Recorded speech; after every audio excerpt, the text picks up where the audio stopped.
Welcome to Tales by Imon. Settle in, and let us begin our new story, titled What Really Happens When the Fog Rolls In. Chapter 1. The town of Port Blossom, Maine, clung to the edge of the continent like a stubborn barnacle. To its back was a dense, dark forest of pine and birch that locals simply called the woods. To its front was the vast, slate-gray expanse of the Atlantic Ocean. For a writer like me, Ethan Carter, seeking refuge from the relentless noise of New York City, it was perfect. It was a place where the world felt simpler, where the loudest sounds were the cry of a seagull or the distant moan of a foghorn. I had rented a small, salt-weathered cottage perched on a cliff overlooking the sea, a place to finally wrestle my second novel into submission. For the first 2 weeks, Port Blossom was everything I had hoped for. The locals were a reserved but polite bunch. There was Martha, who ran the general store with a warm but weary smile, her shelves stocked with everything from canned beans to fishing lures. There was Sheriff Brody, a man whose easygoing demeanor suggested his most pressing duties were breaking up minor disputes at the local tavern, the Salty Dog. And then there were the fishermen, men with faces carved by sun and sea, who spoke in a dialect thick with maritime jargon. I spent my mornings writing, letting the rhythmic crash of waves on the rocks below my window serve as my metronome. My afternoons were for exploring the town's narrow, winding streets and the jagged coastline. Life was beautifully, predictably, mundane. My first inkling that something was different about this place came during a supply run to Martha's store. As she rang up my groceries, coffee, bread, a block of sharp cheddar, she paused and looked out the large front window toward the ocean. The sky was a brilliant, cloudless blue. "See you're stocking up good, Mr. Carter," she said, her smile not quite reaching her eyes. "Smart man." I chuckled. Just getting ready for a productive week, trying to avoid making too many trips into town. "It's more than that," she said, her voice dropping a little. "The air's got that feel to it. The shift is coming. Fog season."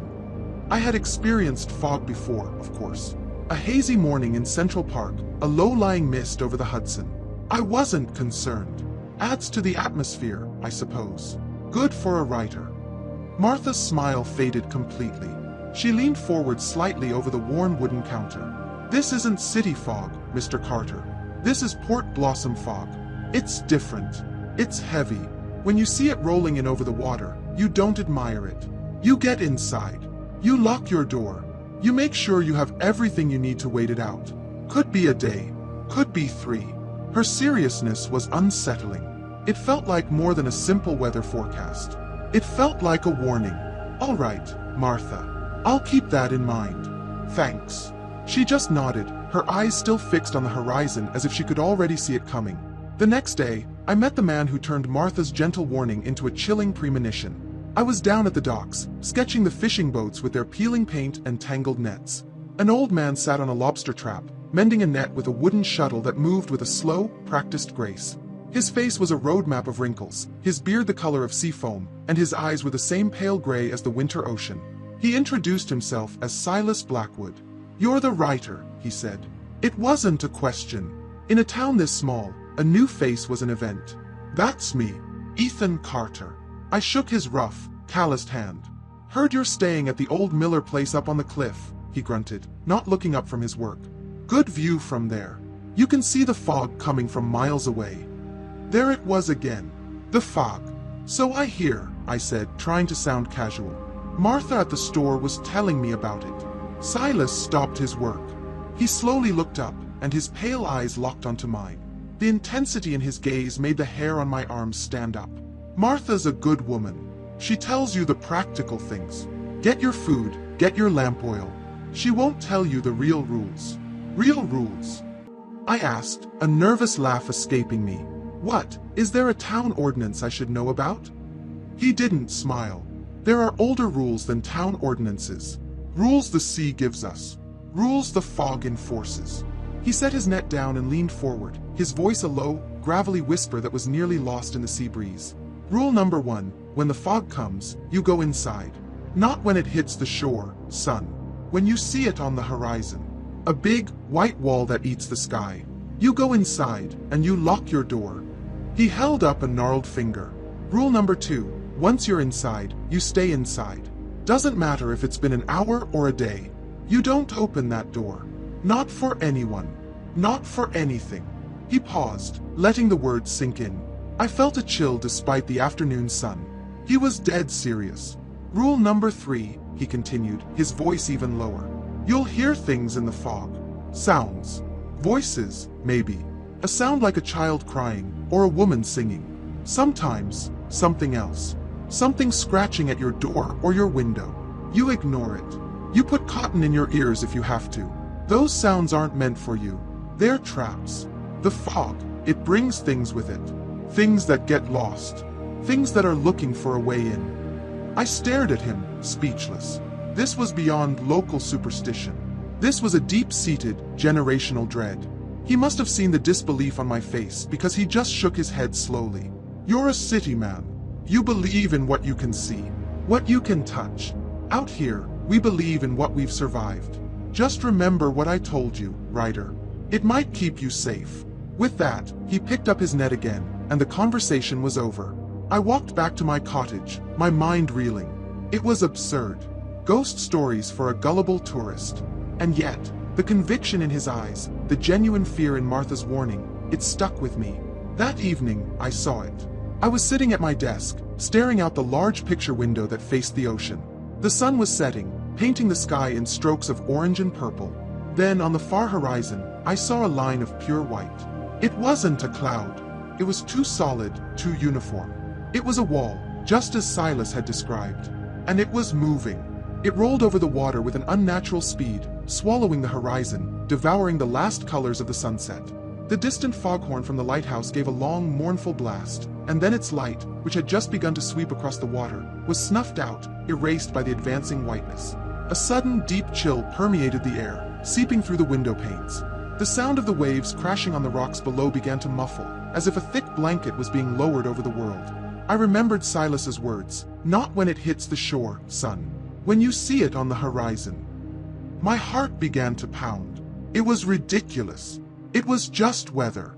But I stood up and walked to the front door, my hand hesitating over the deadbolt. It was just fog. Still, my fingers turned the lock. The click echoed in the suddenly silent cottage. I checked the windows, making sure they were all latched tight. Within 10 minutes, the fog had reached my cliff. It didn't just surround the cottage, it pressed in on it. The world outside my windows vanished completely. There was no sky, no sea, no rocks, no trees. There was only a thick, swirling, impenetrable gray. The silence was absolute. It was the most profound and unsettling quiet I had ever experienced. It felt like the world had been put on pause. I made a pot of coffee, the familiar sounds of the machine a small comfort in the oppressive silence. I tried to write, but I couldn't focus. My eyes kept darting to the window, to the formless gray void beyond the glass. Martha's warning, Silas's rules, they circled in my head. Lock your door. Stay inside. Ignore the sounds. Hours passed. The only light was from my desk lamp, a small, warm circle in the immense, silent darkness. I had just decided to call it a night, to try and sleep off this strange anxiety, when I heard the first sound. It was faint, a soft, rhythmic tapping. Tap, tap, tap. It wasn't the sound of a tree branch. There were no trees close enough to the house. It wasn't rain. The sound was too precise, too deliberate. It was coming from the picture window, the one facing the empty, endless fog. I froze, my hand hovering over my coffee cup. My blood ran cold. Silas's voice echoed in my mind. Something scratching at your door or your window. You ignore it. Tap, tap, tap, tap. It was a pattern, a signal. Someone or something was out there in the fog, 30 feet above the crashing waves, tapping on my window, and it wanted me to look. My world had shrunk to the space between my hammering heart and the cold glass of the window. Tap, tap, tap. The sound was so light, so delicate, it was almost maddening. A branch would be heavier, more random. Rain would be a chorus, not a solo. This was intentional. This was a question being asked, and the only answer was to look. To turn my head, part the curtains just a fraction of an inch, and see what was making that sound. Silas's grim, weather-beaten face swam in my memory. Don't look out. No matter what you hear. I squeezed my eyes shut, taking a ragged breath. I am Ethan Carter, I told myself. A rational man from New York City. I believe in traffic jams, overpriced coffee, and the laws of physics. I do not believe in monsters in the fog. I am experiencing auditory pareidolia. My brain is creating a pattern from random noise because it's primed by an old fisherman's ghost stories. That had to be it. Slowly, deliberately, I pushed my chair back from the desk, the scrape of its legs on the hardwood floor sounding like a cannon blast in the oppressive silence. I stood up and backed away from the window, keeping my eyes fixed on it, as if looking away would somehow give permission to whatever was outside. The tapping continued, unwavering. Tap, tap, tap, tap. I retreated further, moving into the small hallway that connected the main room to the bedroom and kitchen, my back pressing against the cool plaster of the opposite wall. From here, I couldn't see the window directly, but I could still hear the sound. And then, as suddenly as it began, it stopped. The silence that rushed back in was somehow heavier, more menacing than the tapping had been. I stood motionless, every muscle tensed, listening. 1 minute passed, then 2, then 5. Nothing. Just the faint hum of the refrigerator from the kitchen. A wave of relief, so powerful it made me dizzy, washed over me. I let out a shaky breath I hadn't realized I'd been holding. It was nothing. The wind. An acorn falling from a tree I didn't know was there. My own rattled nerves. I felt foolish, standing in the dark hallway of a rented cottage, terrified of a noise. I walked into the kitchen, my confidence slowly returning. I decided a little bit of whiskey would do more good than coffee. I found a bottle of cheap bourbon in one of the cabinets, a relic from a previous tenant, and poured a generous amount into a glass. As I stood by the kitchen counter, savoring the burn of the alcohol, a new sound began. It was different from the tapping. This was a sound that seemed to have no point of origin. It was faint, distant, yet it felt as if it was coming from all directions at once, seeping through the very walls of the cottage. It was a voice. A woman's voice, humming a soft, sorrowful tune. It was a beautiful, haunting melody, a lullaby laced with an ancient sadness. It rose and fell with the unseen currents of the fog, sometimes fading to an almost inaudible whisper, then swelling until it felt like it was right outside the door. My blood, which had just started to warm from the whiskey, turned to ice again. Silas had warned me. Voices, maybe. A sound like a child crying, or a woman singing. Those sounds aren't meant for you. They're traps. The logical part of my brain fought back frantically. It's the wind. It has to be the wind, whistling through the eaves of the old cottage, creating a sound that mimics a human voice. It was a perfectly reasonable explanation. But it didn't feel reasonable. It felt like a lie I was desperately trying to tell myself. The humming was seductive. It pulled at some deep forgotten part of my soul, promising comfort and demanding pity. It made me want to go to the door, to open it just a crack, to call out and ask who was there, who was so sad and lost in the fog. I gripped the edge of the counter, my knuckles white. This was the trap. This was what he meant. The tapping was meant to inspire curiosity and fear. The humming was meant to inspire sympathy. Both were designed to make you open the door. I couldn't stay in the kitchen. The small window over the sink felt like a vulnerable, watching eye. I took my glass and the bottle of bourbon and retreated to the living room, settling into an armchair in the corner furthest from the large picture window. I turned off my desk lamp, plunging the room into near total darkness, illuminated only by the faint green power light on my laptop. The humming continued its mournful, ethereal song outside. I sat there for what felt like an eternity, listening. My fear slowly curdled into a kind of grim resolve. I would not look. I would not open the door. I would simply wait. I would wait for the sun to rise and burn this terrifying fog away, and in the clear light of day, I would laugh at how I let myself be spooked by a little coastal weather and some local folklore. My eyes grew accustomed to the dark. The window was a large, gray, featureless rectangle against the far wall. The humming outside seemed to fade in and out. It was during one of the lulls in the sound that I saw it. Or rather, I thought I saw it. It wasn't a direct sight. It was a flicker of movement in the reflection on my laptop's dark screen. I held my breath, staring intently at the glossy black surface. For a moment, there was nothing but the distorted reflection of the room's furniture. Then, it happened again. A shape, dark and elongated, passed across the reflection of the window. It was tall, impossibly tall and thin, and it didn't move like a person walking. It seemed to flow, to drift through the thick fog like something swimming through dark water. It was there for only a second, a fleeting silhouette against the gray, and then it was gone. My heart hammered against my ribs. Was that real? Did I actually see something, or was it a trick of the light, a product of my exhausted, terrified mind? I didn't know. I didn't want to know. I closed my eyes and didn't open them again for a long time. I must have drifted into a state of semi-conscious stupor, because the next thing I knew, the quality of the darkness had changed. The impenetrable black outside the window had softened to a uniform, milky gray.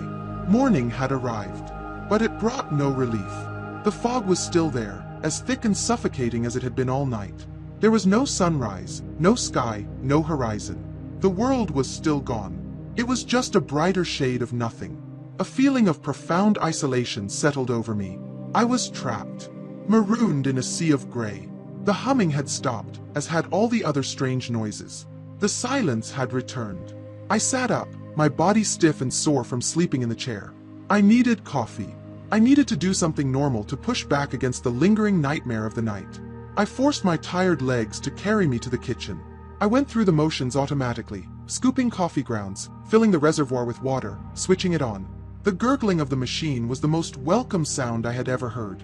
As I waited, I leaned against the counter, staring absently out the main picture window across the living room, the scene of my long night's vigil. And that's when I saw it. It was on the outside of the glass. The condensation from the night had mostly evaporated, but a single, clear mark remained. It was about halfway up the pane, far too high for any animal to reach.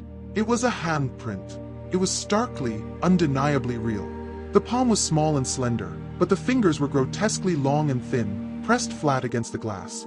It looked like a child's hand, if that child's fingers had been stretched like warm taffy. A small, wet, impossible handprint. It was the physical evidence that proved my terror had not been imagined. Something had been at my window. It had been touching the glass, looking in. For a long moment, I could only stare. The handprint was an alien artifact, a piece of evidence from a world that wasn't supposed to exist.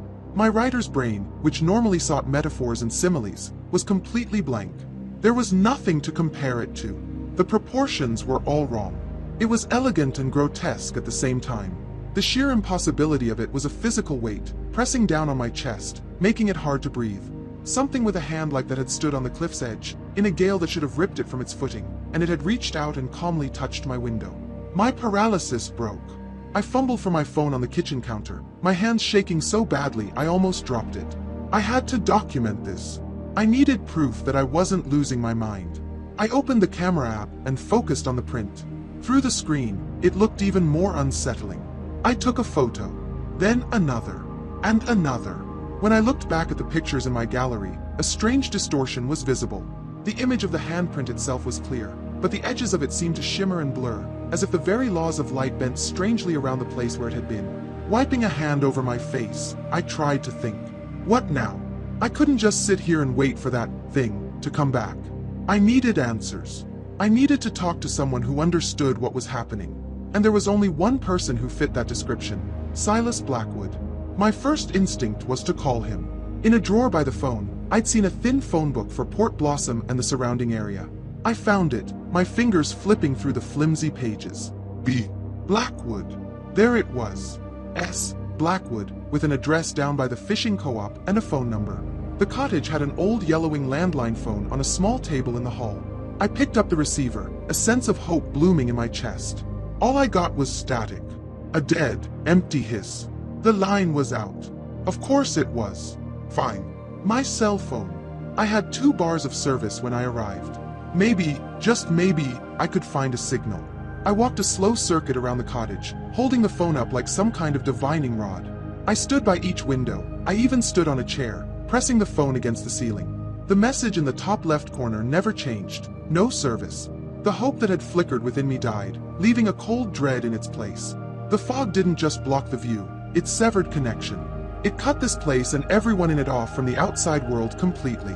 I was alone, utterly and completely alone, with the memory of a tapping finger and the evidence of a monstrous hand. The day stretched on, an eternity of gray. The light outside never changed. It was the same flat, shadowless illumination from morning to what I assumed was midday, and then into the afternoon. Time had lost all meaning. There was only the fog. I tried to read, but the words on the page were just black squiggles. I tried to write, but my own imagination felt pale and childish compared to the reality of the situation. I paced the length of the small cottage, from the kitchen to the living room and back again, a caged animal in a silent zoo. The handprint on the window was a constant presence. I couldn't bring myself to wipe it away. It was my only anchor to sanity, the one thing that proved the events of the night were real. I was not crazy. The world was. As the gray light outside began to imperceptibly dim, signaling the approach of another night, a new phase of my torment began. It started subtly. I was sitting in the armchair, nursing what was left of the whiskey, when I thought I heard the distant wail of a city siren. I sat bolt upright, listening. The sound was gone as quickly as it came. An auditory hallucination. My frayed nerves were playing tricks on me. But then, a few minutes later, I heard something else. A clear, distinct, electronic voice. "Stand clear of the closing doors, please." I dropped my glass. It hit the rug with a dull thud, bourbon splashing over the side. I knew that voice. It was the automated announcement from the New York City subway, the one I had heard thousands of times on my daily commute. It was impossible. It was a sound that belonged to a world hundreds of miles away, a world I wasn't sure even existed anymore. The sound was faint, as if coming from a great distance, but it was unmistakably real. I got up and went to the door, pressing my ear against the cold wood. And the sounds kept coming. They were all sounds from my life. The specific jingle of the coffee shop on the corner of my old street. The faint sound of a saxophone playing a jazz tune that a man used to busk with in the station near my apartment. The rumble of traffic, the murmur of a crowd. It was as if the fog had recorded snippets of my past and was now playing them back to me, a personalized soundtrack of a life I could no longer reach. This was infinitely more terrifying than the tapping or the humming. The other sounds were alien, external threats. These were my sounds, my memories. This wasn't just a monster scratching at the window. This was an intelligence. Something that could somehow see into my head, pluck out my memories, and whisper them back to me through the suffocating white walls of the fog. It was a violation. That's when I knew I couldn't stay. I couldn't endure another night of this. Another night of listening to my own life being used as a lure. Silas said the rule was to stay inside. But Silas didn't know what it felt like to have the fog whisper your own life back to you. The rules were made for a threat you could wait out. This felt different. This felt like a siege. And in a siege, you either starve or you try to break out. My decision was made in a flash of desperate clarity. I was not going to be a passive victim. I had to get to the town. I had to find Silas. It was a reckless, insane idea. The path from the cottage followed the cliff edge, a treacherous walk even in clear weather. In this fog, where visibility was less than 5 feet, a single misstep could send me plunging onto the rocks below. But the alternative, sitting here, waiting for the things in the fog to get more creative, was a worse fate. My hands moved with purpose. I found a heavy-duty flashlight in a utility closet, though I knew its beam would be useless, swallowed by the dense vapor. For a weapon, I grabbed the heavy iron poker from beside the cold fireplace. It felt flimsy and inadequate, but it was better than nothing. I shoved the rest of the bourbon into my jacket pocket. I was ready. I stood before the front door, the poker in my right hand, my left hand on the deadbolt. My heart was a frantic drum against my ribs. Every instinct, and the solemn warnings of the only 2 people I'd spoken to at length, screamed at me to stop. You don't open that door. Not for anyone. Not for anything. But outside, I could hear the faint, impossible sound of a train pulling into a station. My station. It was a trap, I knew. But it was also a call to action. I took one last, deep breath, the air in the cottage tasting stale and full of fear. Then, with a decisive turn, I twisted the lock. The click of the deadbolt retracting sounded like a starting pistol. The moment the deadbolt retracted, the door seemed to push inward on its own, as if the pressure outside was greater than inside. A thick, wet tongue of fog curled around the doorframe and into the cottage, carrying a scent that was more than just salt and sea. It was the smell of cold ancient stone, of damp soil from a place the sun never touched, and something else beneath it all, a faint, metallic tang like old blood. The instant I crossed the threshold, the sounds of my New York life, the subway, the traffic, the jazz music, vanished. They didn't fade away, they were cut off, severed by an invisible blade. The silence that replaced them was absolute and profound. It was a physical presence that pushed against my eardrums. I took a hesitant step onto the small wooden porch, and the door swung shut behind me with a soft, final click. I was outside. I was in it. The cold was the first thing that truly registered. It was a deep, penetrating dampness that seemed to ignore my jacket entirely, seeping straight into my bones. The air was so saturated with moisture that each breath felt like I was drinking instead of breathing. I held my hand up in front of my face and could barely make out the outline of my fingers. Visibility was zero. The world I had known just 2 days ago, the cliff, the sea, the sky, was gone, replaced by a churning, featureless gray void. I gripped the iron poker, its cold weight a small, insufficient comfort. My plan had been to follow the cliffside path to town. In the clear light of day, it was a simple walk. Now, I couldn't even be sure where the path began. I remembered Silas's first rule: when you see it on the horizon, you go inside. I had not only broken the rule, I had spit in its face. I was walking willingly into the monster's den. My flashlight. I fumbled it out of my pocket, my fingers clumsy with cold. I pointed it into the abyss and switched it on. The effect was immediate and nauseating. Instead of cutting a path through the gloom, the powerful LED beam simply hit the billions of microscopic water droplets and reflected back at me, creating a blinding spherical wall of white light. It was like standing inside a light bulb. It erased what little vision I had, making me feel even more trapped and disoriented. I swore under my breath and switched it off. The gray void was better than the blinding white. Panic began to bubble in my chest. This was a mistake. A fatal, stupid mistake. I should turn back, get inside the cottage and take my chances with the sounds. But when I turned around, I couldn't see the cottage. I had only taken maybe 10 steps, but the fog had already swallowed it whole.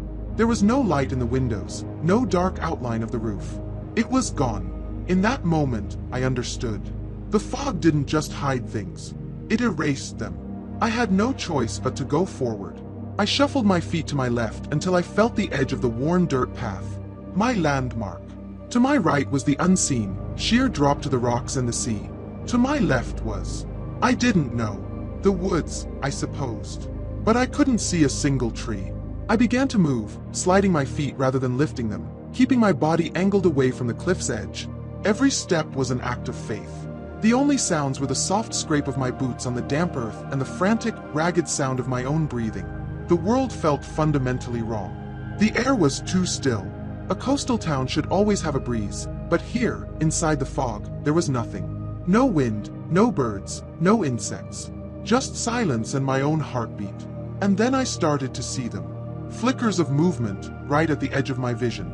Dark, fleeting shapes that vanished the moment I tried to focus on them. They were like afterimages burned onto my retina, ghosts of motion in a motionless world. I told myself it was just my eyes, starved of input, creating their own phantoms. But the feeling of being watched, of not being alone, grew with every step. After what could have been minutes or an hour, a pale, sickly light began to bloom in the gray ahead of me. It was faint at first, then grew brighter. I approached it with extreme caution, the iron poker held out in front of me.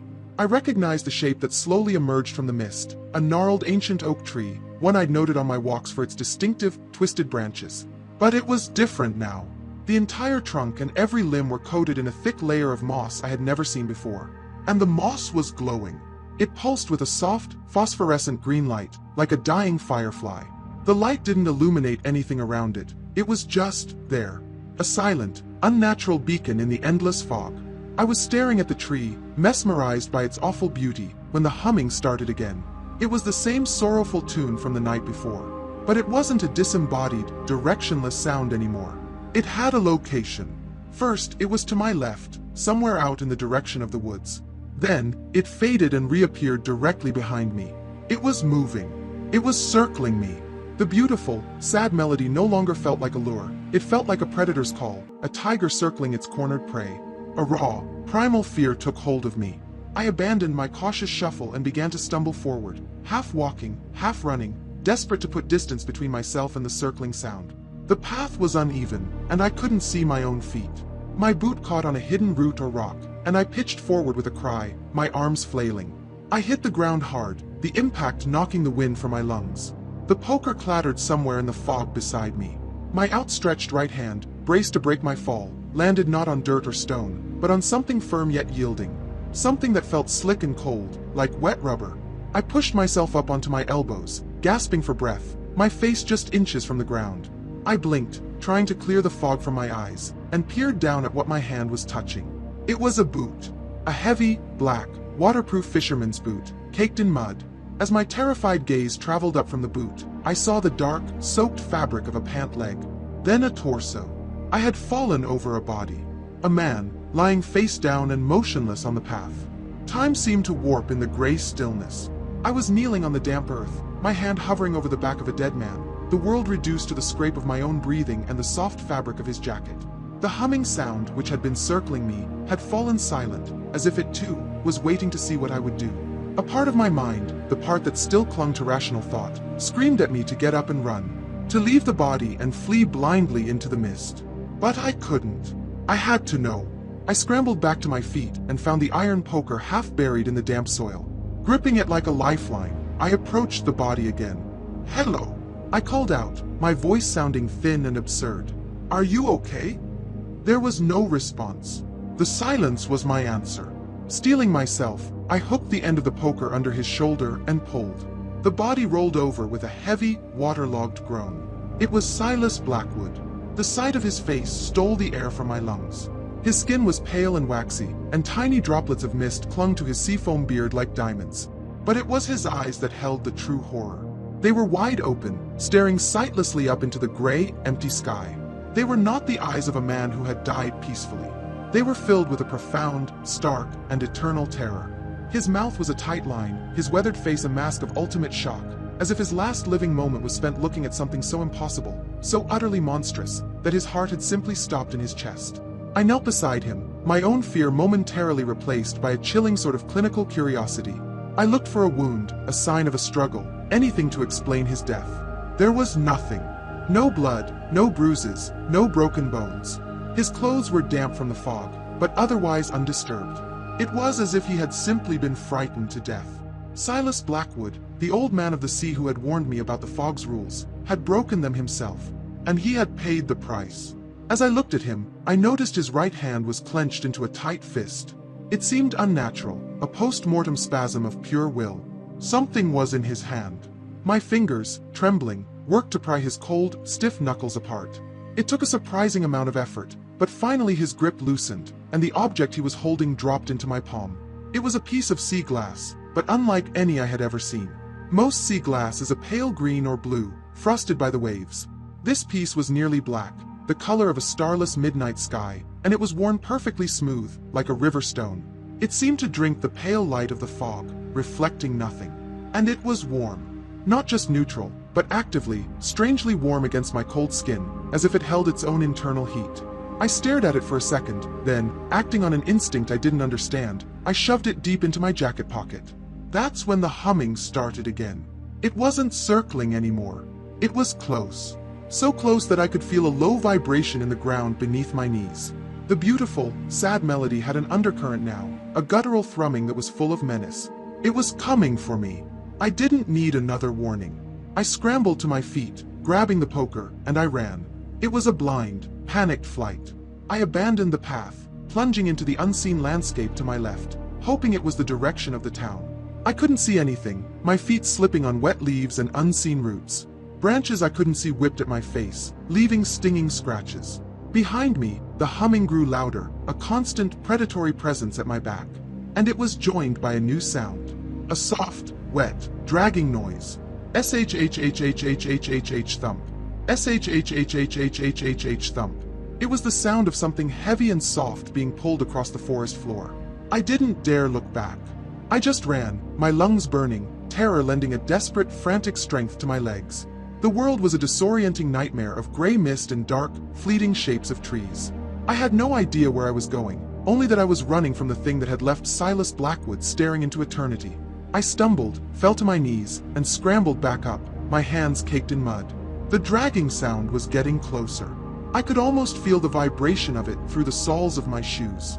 Just as my legs were about to give out, just as I felt the last of my energy failing, my outstretched hands slammed into something solid. Wood. Rough, splintered planks of wood. A wall. I frantically felt along its surface, my breath coming in ragged sobs. My fingers found a corner, then another wall, then the unmistakable outline of a door with a rusty iron handle. A building. A shed, maybe an old boathouse. It was shelter. With the last of my strength, I wrenched the handle. The door protested with a scream of rusted hinges, but it opened. I threw myself inside, into the pitch-black, musty-smelling interior, and slammed the heavy door shut behind me. I fumbled in the dark, my hands finding a thick wooden beam lying on the floor. I managed to lift it and wedge it under the door handle, barring it shut. Then I collapsed, my back against the door, panting for air in the blessedly silent darkness. Outside, the humming stopped. The wet, dragging sound ceased. There was a moment of absolute, perfect silence. I held my breath, listening, my heart hammering so loud I was sure whatever was out there could hear it. Had I lost it? Had I actually found a safe place? Then came a new sound, quiet and intimate. Scratch, scratch. It was on the door, right behind my head. A light, deliberate, inquisitive scratching, just like the sound I'd heard on my window. A cold sweat broke out across my entire body. It knew I was in here. It had followed me. And then a voice, not singing, not humming, but a dry, sibilant whisper that seemed to pass through the thick wood of the door as if it wasn't there.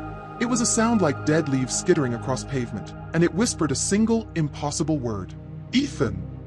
The word, my name, spoken in that dry, dead leaf whisper, was not just a sound. It was an intrusion, a violation of the deepest, most private kind.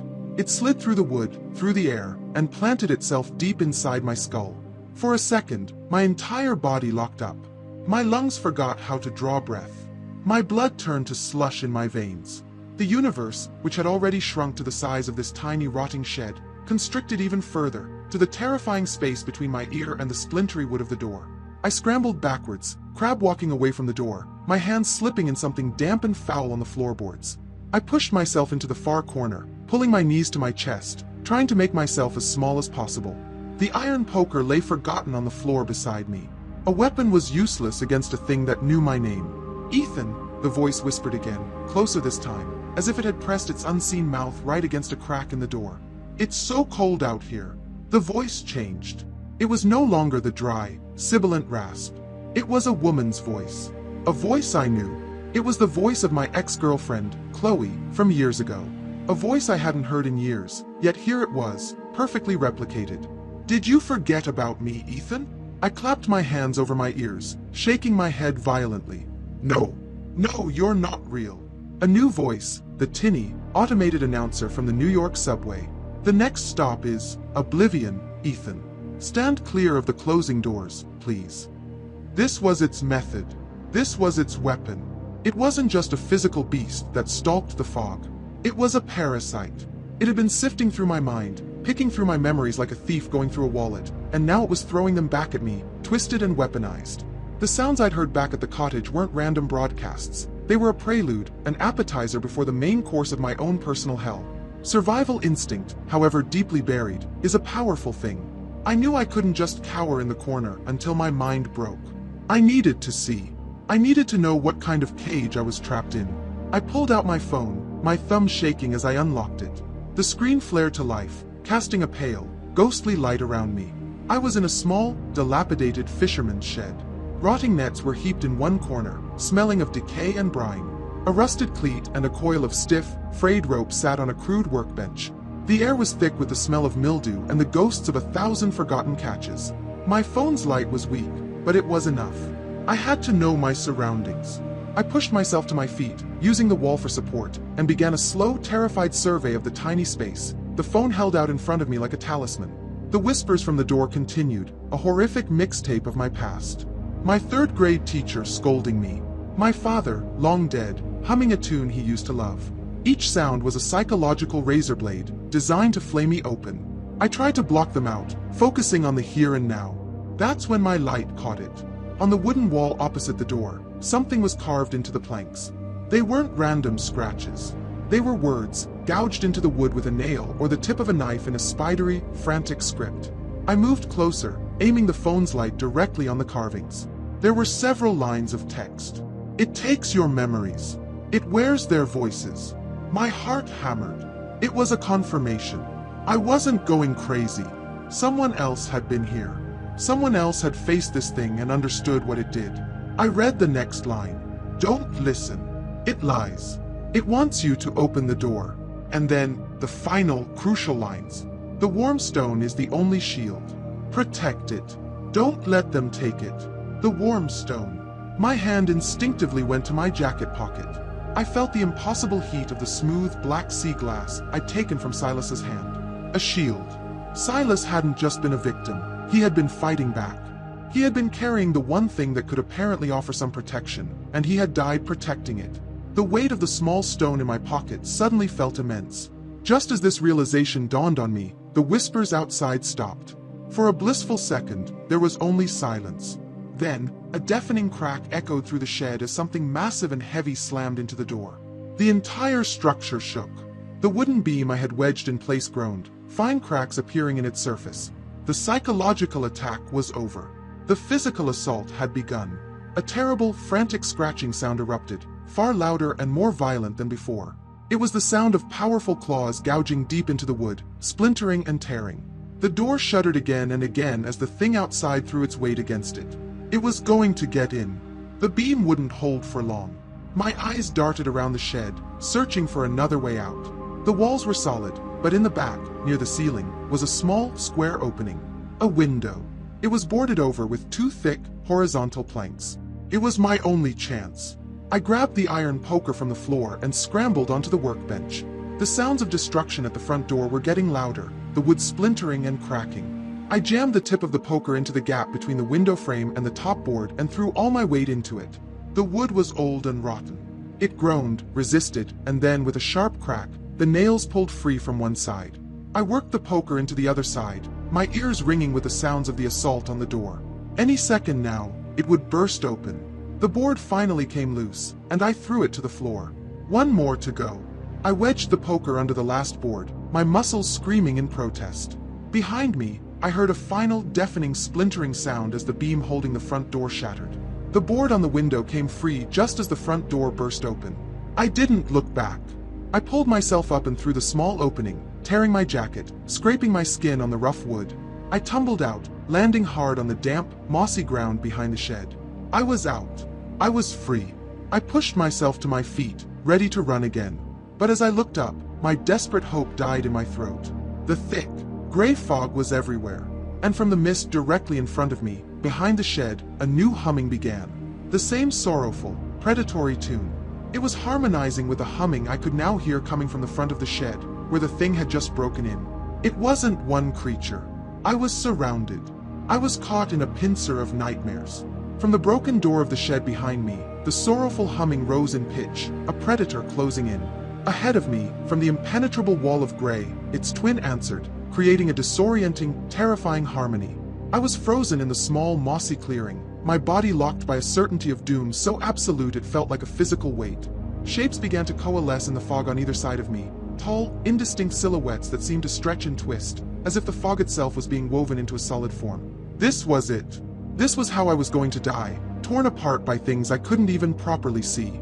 In that final desperate moment, with no plan and no hope, my right hand, still shoved deep in my jacket pocket, closed convulsively around the piece of sea glass I'd taken from Silas. The message carved into the shed wall flashed in my mind: the warm stone is the only shield. It was the last prayer of a dying man. I squeezed the stone with all my remaining strength. An intense, pulsing heat erupted from it, so powerful it was almost painful. It wasn't the heat of a fire, but a clean, resonant warmth that flooded my hand, raced up my arm, and seemed to settle in my chest. I could feel a low-frequency vibration emanating from it, a deep thrumming that was the physical manifestation of its power. And the world changed. The fog didn't vanish, but it recoiled. It pulled back from me, creating a small, shimmering bubble of clearer air about 10 feet in every direction. It was like standing in the eye of a hurricane made of mist. Within this circle, the oppressive psychic pressure vanished, and I could breathe freely for the first time since stepping outside. The harmonized humming from the creatures faltered. The beautiful melody became a discordant, screeching noise, like a radio being tuned between stations of static and screams. It was a sound of pain, a sound of aversion. At the very edge of my protective circle, where the fog churned like a boiling pot, I got my first proper look at one of them. It was worse than anything I could have imagined. It was impossibly tall and thin, its form flickering and indistinct as if it were made of smoke and shadow. Its limbs were like the branches of a dead tree, too long and jointed in all the wrong places. It had no discernible face, just a smooth, blank space where features should have been, yet I felt the weight of its attention, a malevolent focus that chilled me to the soul. As I stared, it jerked back from the invisible barrier created by the stone, its whole body contorting in an unnatural way, and it dissolved back into the thicker fog. It was afraid of the stone. The revelation was a jolt of pure adrenaline. On the other side, the second creature also retreated. There was a gap, an escape route. I didn't hesitate. Clutching the warm stone in my fist, I ran, not blindly, but with a renewed, desperate purpose. I plunged into the fog, but this time it was different. I was still surrounded by the disorienting gray, but the small bubble of clarity moved with me. The terrible, intimate presence of the creatures was gone, replaced by a sense of them keeping their distance, pacing me from just beyond the range of the stone's power. The whispers, the memory voices, were silent. The humming had faded to a distant, angry murmur. I had a shield. I wasn't prey anymore. I was a threat. I focused on moving forward, trying to keep a straight line, hoping it was the general direction of the town. The warmth of the stone was a constant, reassuring presence in my hand. It was my compass and my armor. I could feel its power ebb and flow, the thrumming sometimes weakening before surging again, and I prayed that its energy wouldn't fail. Time became a meaningless river of gray moments. The only things that existed were the damp ground beneath my feet, the poker in my left hand, and the life-giving warmth in my right. After what felt like hours of this tense, surreal march, the ground began to change. The soft earth and leaves of the woods gave way to gravel, and then to cracked asphalt. I had found a road. Hope, fragile and precious, bloomed in my chest. A dark shape loomed out of the fog ahead. As I got closer, I saw it was a sign, rusted at the edges and covered in green algae. I wiped away the grime with my sleeve and read the faded letters. Welcome to Port Blossom. Population 412. I had made it. I was at the edge of town. I almost collapsed with relief.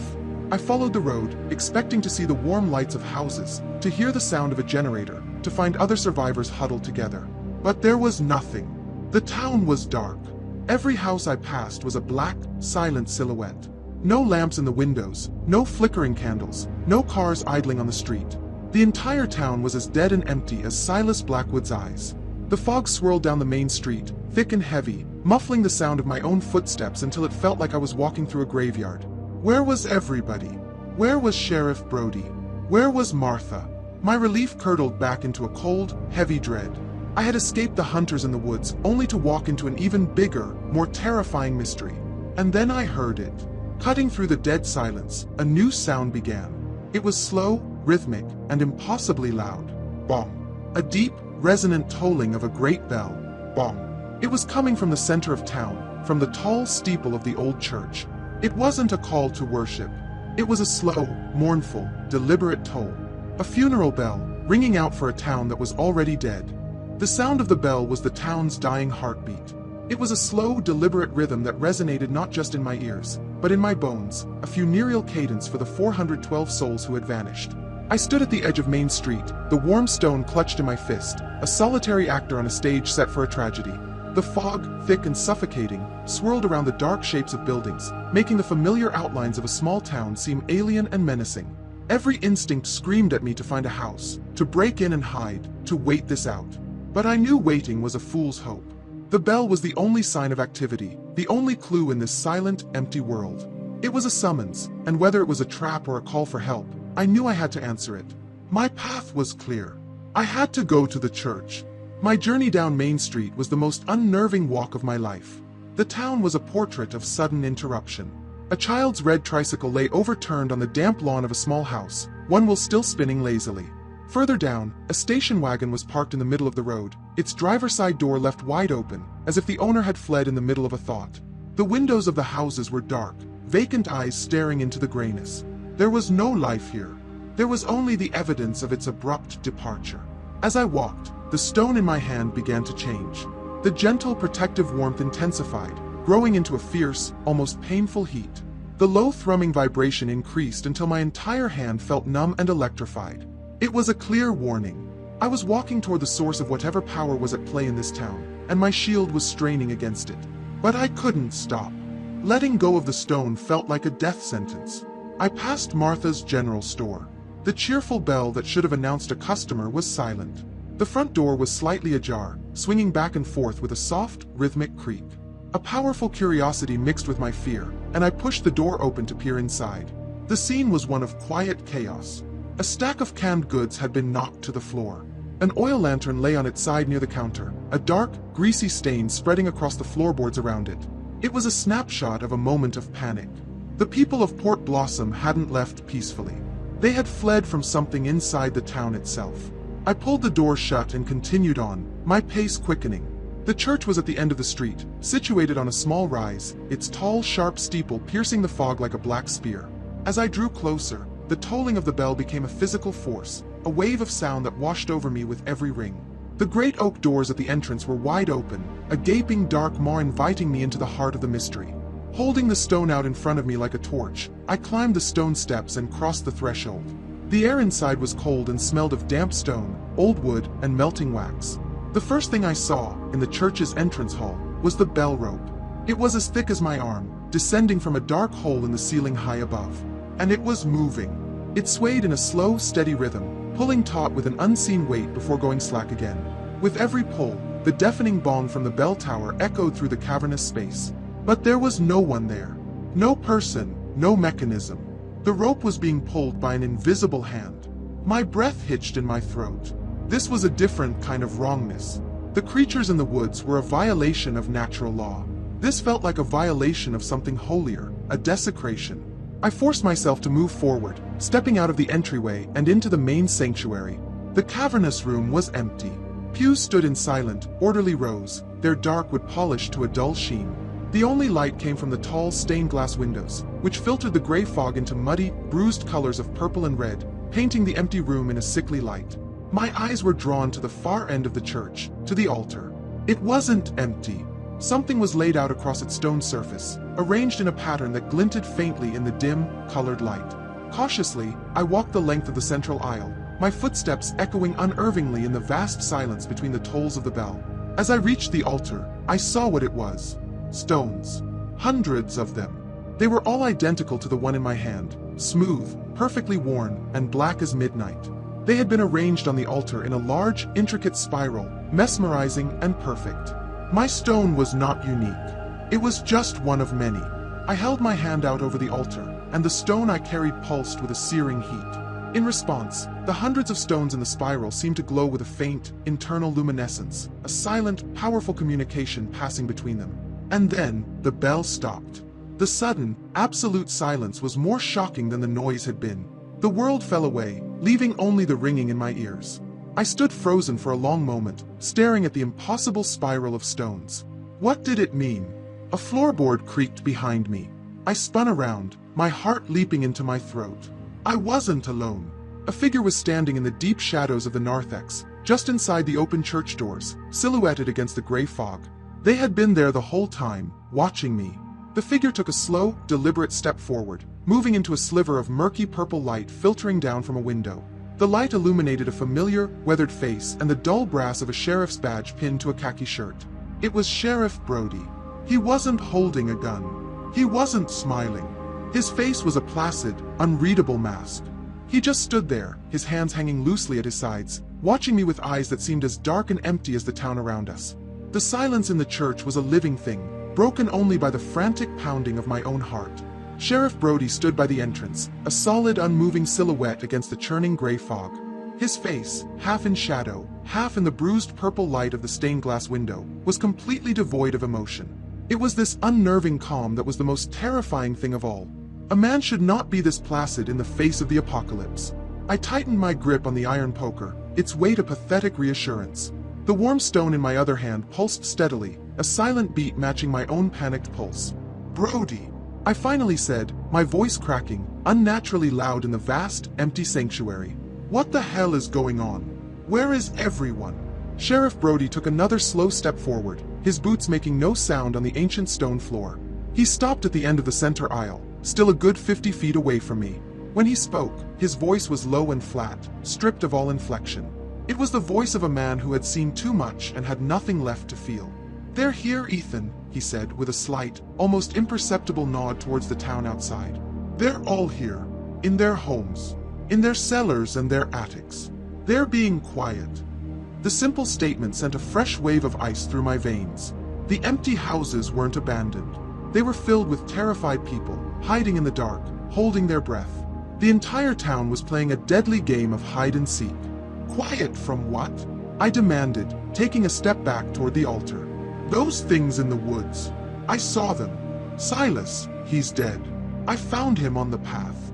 A flicker of something, regret perhaps, crossed Brody's face for a fraction of a second. "I know," he said softly. "Silas was a good man. He was the keeper. He died trying to get to you. That cottage is outside the ward." "The ward? What are you talking about?" I held up the hand clutching the stone. "This thing. He had one of these." "The silent stones," Brody corrected me, his eyes finally moving from my face to the spiral on the altar. "That's what Silas called them. This church, this whole town, is built on old ground. Ground that they don't like. The stones amplify that power. They create a quiet spot. A place where they can't hear us so well. Hear us? Brody's gaze met mine again, and his eyes were dark with a terrible certainty. That's what they are. Listeners. Weavers. They're made of the fog, and they're made of what they hear. Not just sound. He tapped his own temple. They hear this. Our thoughts, our fears, our memories. They use it against us. To lure us out. The stronger your fear, the louder you are to them. The people are hiding, trying to make their minds as quiet as possible. It all clicked into place. The personalized sounds at the cottage. The whispers at the shed. The carved message on the wall. It takes your memories. The bell. I whispered, the realization dawning on me. The bell wasn't for the townspeople. No, Brody said. It was for you. They knew a new player had entered the game. Someone loud. Someone who didn't know the rules. They couldn't get to you while you had the stone, so they drew you here, to the one place you might feel safe. They're curious. I looked from Brody to the altar, at the hundreds of stones pulsing with faint light. So this is it. We just hide in here, behind these rocks, and hope for the best. It's not that simple, the sheriff said, his voice taking on a grim, urgent edge. The ward is failing. It's weaker than it's ever been. Silas felt it happening days ago. The humming you heard? That's them, testing the barrier, pressing against it. It's only a matter of time before it shatters completely. Before they can hear us all. A profound hopelessness settled over me. Silas, the keeper, was dead. The shield was failing. Then what do we do? For the first time, Brody moved, walking slowly down the aisle toward me. He didn't seem like a threat, just a man weighed down by an impossible burden. Silas had a plan. A last resort. The stones on the altar, they're like batteries. But the generator is failing. The source of their power needs to be rekindled. There's another stone. A bigger one. The first one. The heart stone. Where is it? I asked, my voice barely a whisper. The old lighthouse, Brody said, stopping a few feet from the altar. At the end of the causeway. It's been there for centuries, long before the lighthouse was ever built. Silas was the only one who knew the ritual to use its energy to recharge the ward. He was going to do it tonight. The implication was as heavy and cold as a tombstone. Silas was gone. The ritual was lost. We were just counting down the minutes until the end.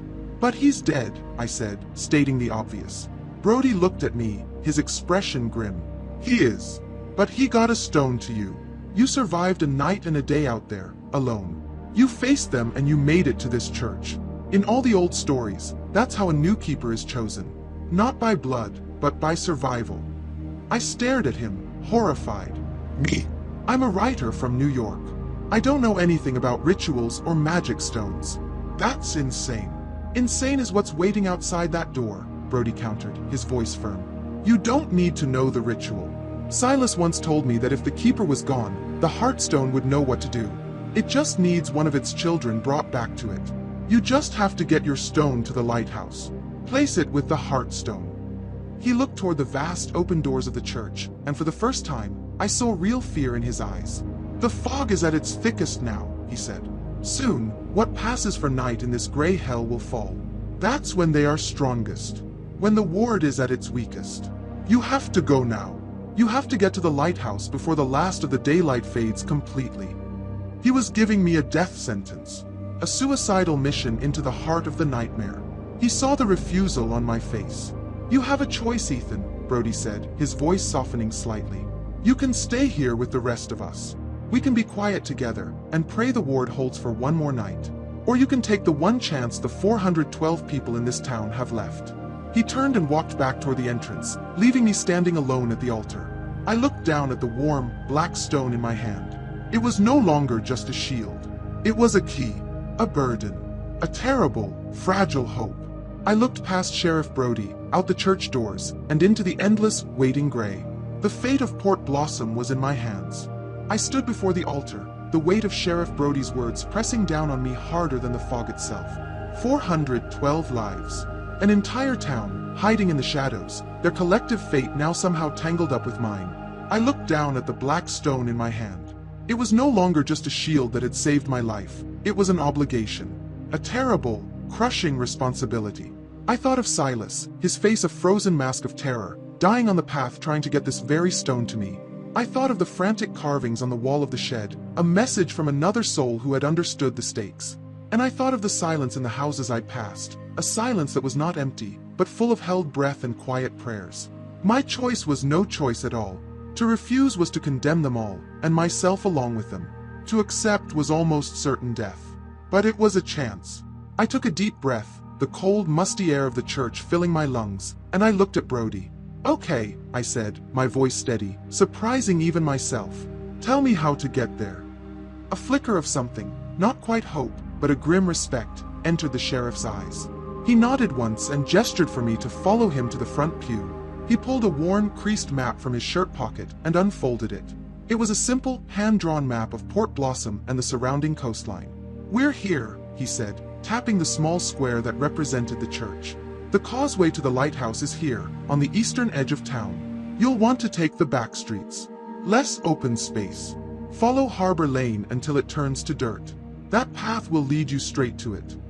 He traced the route with a thick, calloused finger. He then reached into a larger pocket on his pants and pulled out a heavy, rubber-encased flashlight. It was much larger and more industrial than my own.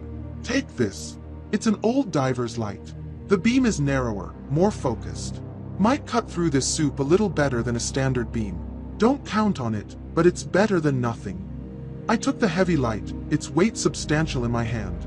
"What's it like out there?" "The causeway." Brody folded the map and handed it to me, his expression turning grave. "It's the worst part. The place where the barrier between whatever this is and our world is thinnest. It's just a narrow strip of rock with the sea on both sides. No cover. No place to hide. The stone will protect you, but they'll be on you the whole way. They'll test you. Don't let them." He looked me square in the eye. "Go now, Ethan. Good luck." There was nothing more to say. We were two men at the end of the world, making a final, desperate gamble. I turned without another word and walked the long aisle back toward the entrance. With every step, I felt like I was walking away from the last vestiges of safety on Earth. I paused at the threshold, the silent church behind me and the gray, waiting more of the fog ahead. Then, I stepped out. The oppressive presence of the world returned instantly. The feeling of being watched, of being hunted, settled back over me like a heavy shroud. Clutching the stone, the poker, and the new flashlight, I left the church grounds and slipped into a narrow alleyway, the map now my guide. Navigating the back streets of Port Blossom was a surreal experience. I moved like a ghost through a town of ghosts. I crept past darkened houses, their windows like the vacant eyes of skulls. I knew that behind those windows, families were huddled together in the dark, listening, praying. Once, as I passed a small blue house, I heard a sound from within, the faint, muffled cry of a baby, quickly and desperately shushed. The sound pierced my heart. It made the 412 lives real. I wasn't just carrying a rock, I was carrying the future of that child. It gave my feet a new resolve. As I reached the last row of houses on the eastern edge of town, I felt a change in the air. The humming returned. It was faint at first, a low thrum at the very edge of hearing, like a distant, massive engine. The silent stone in my hand flared with heat, its vibration increasing. I had reached the edge of the town's primary ward. From here on, I was on my own, protected only by the single small piece of night I held in my fist. The paved road turned to a dirt path, just as Brody's map had indicated. The path sloped downward, and the muffled rhythmic crash of unseen waves grew louder. And then I saw it. The path opened up, and the land simply ended, giving way to the causeway. It was a narrow, crumbling strip of stone and gravel that snaked out into the gray void and vanished completely after about 50 feet. It looked like a road to nowhere, a final, unfinished thought of a long-dead creator. The fog here was thicker, colder. I could hear the sea churning and crashing against rocks somewhere in the abyss below me on both sides. I took a moment, gathered my courage, and stepped onto the ancient stones. The air here was electric, charged with a strange, static energy. The stone in my hand became almost too hot to hold. As I moved forward, putting one foot carefully in front of the other, the weavers began to test me. The fog itself began to move in unnatural ways. It wasn't the blind, churning mist from before. It coalesced, swirling into fleeting, vaguely human shapes. They were pale and translucent, like smoke, with hollows where their eyes should be. They drifted across the path in front of me, silent and ethereal, sometimes reaching out with misty, indistinct hands before dissolving back into the greater fog. They were apparitions, ghosts born of the mist, and their silent judgment, their sorrowful, empty gazes, were a new and terrifying form of psychological warfare. I kept my eyes fixed on the path directly in front of me, ignoring the ghostly parade. I was about halfway across, a tiny, isolated figure on a bridge between worlds, when a new sound cut through the air, drowning out the humming and the waves. It was the foghorn from the lighthouse. A deep, powerful, resonant blast that should have been a comfort, a sign of my destination. But the sound was horribly wrong. It started as a low, mechanical roar, but it twisted and warped halfway through, rising in pitch until it sounded less like a machine and more like a living thing's bellow of pain. The sound cut off abruptly, and in the ringing silence that followed, I could have sworn I heard the faint, trailing echo of a human scream. The sound was a beacon, but it was also a warning. The lighthouse wasn't a dead, empty tower. Something was in there. Something that had taken control of the light and its voice. And it knew I was coming. The unholy blast of the foghorn echoed across the causeway, a sound that was part machine and part dying beast. The scream woven into its fabric was the last note, a chilling signature that told me the lighthouse was not a sanctuary. It was the heart of the infection. My first instinct was to turn back, to flee to the relative safety of the silent town and hide with the others. But the memory of the baby's muffled cry, of Silas's terrified eyes, pushed me forward. There was no going back. The only way out was through. The corrupted sound acted as a catalyst on the ghostly apparitions swirling around me. They were no longer just silent, drifting observers. Their forms seemed to solidify slightly, their movements becoming more frantic. They pressed in on my small bubble of safety, their misty faces contorting, their mouths opening in silent, endless screams that mirrored the foghorn's cry. They were a legion of the lost, and they wanted me to join them. I lowered my head and charged, holding the searingly hot stone out in front of me. I pushed through the last stretch of the causeway in a desperate, stumbling run. The ghostly figures recoiled from the stone's power, their forms dissolving like smoke when they got too close, but others immediately took their place. It was a terrifying, ethereal gauntlet. My feet finally hit solid rock, and I scrambled up a short, jagged incline, leaving the causeway behind me. I was on the lighthouse island. It was a small, brutal piece of land, a jagged outcrop of black, slick rock that stood in defiance of the sea. There was no soil, no trees, just the lighthouse itself and a small, stone cottage attached to its base, where the keeper would have lived. The tower loomed over me, a cyclopean monolith of dark, weeping stone that disappeared into the fog high above. The great lamp at the top was dark, its glass eye blind and lifeless. The entire island felt like a tombstone. My first thought was to get inside the tower itself. I ran to the main entrance, a massive, arched door made of iron plates bolted together. I threw my shoulder against it, but it was like hitting a wall of solid rock. It was barred, locked, or held shut by some immense force from within. There was no getting in that way. That left the keeper's cottage. I circled around the base of the tower to the small, attached building. Its wooden door was painted a cheerful blue that was now peeling and faded, a pathetic reminder of a normal world that no longer existed. A single, small window beside it was dark. I reached for the brass knob, expecting it to be locked, but it turned easily in my hand. With a low groan of protest, the door swung inward into pitch darkness. I paused at the threshold, my heart pounding. The air that flowed out of the cottage was cold, stale, and carried the faint, coppery scent I'd smelled on the wind before. Using the diver's flashlight Brody had given me, I switched it on. The beam was tight and powerful, cutting a clean white circle into the darkness. I stepped inside. The cottage was a single, small room, a model of a life abruptly abandoned. A half-eaten plate of what looked like stew sat on a small wooden table, a fork resting beside it. A thick wool blanket was crumpled on the floor by an empty armchair, as if its occupant had leaped up in a sudden fright. The entire scene was coated in a thin layer of damp, salty condensation. And I saw something else. In the corners of the room, clinging to the ceiling beams, were strange, thick filaments that looked like a cross between spider webs and wisps of the fog itself. They pulsed with a faint, barely perceptible light, and they seemed to drink the sound from the room, creating a heavy, unnatural silence. My flashlight beam swept across the room and landed on a small desk in the corner.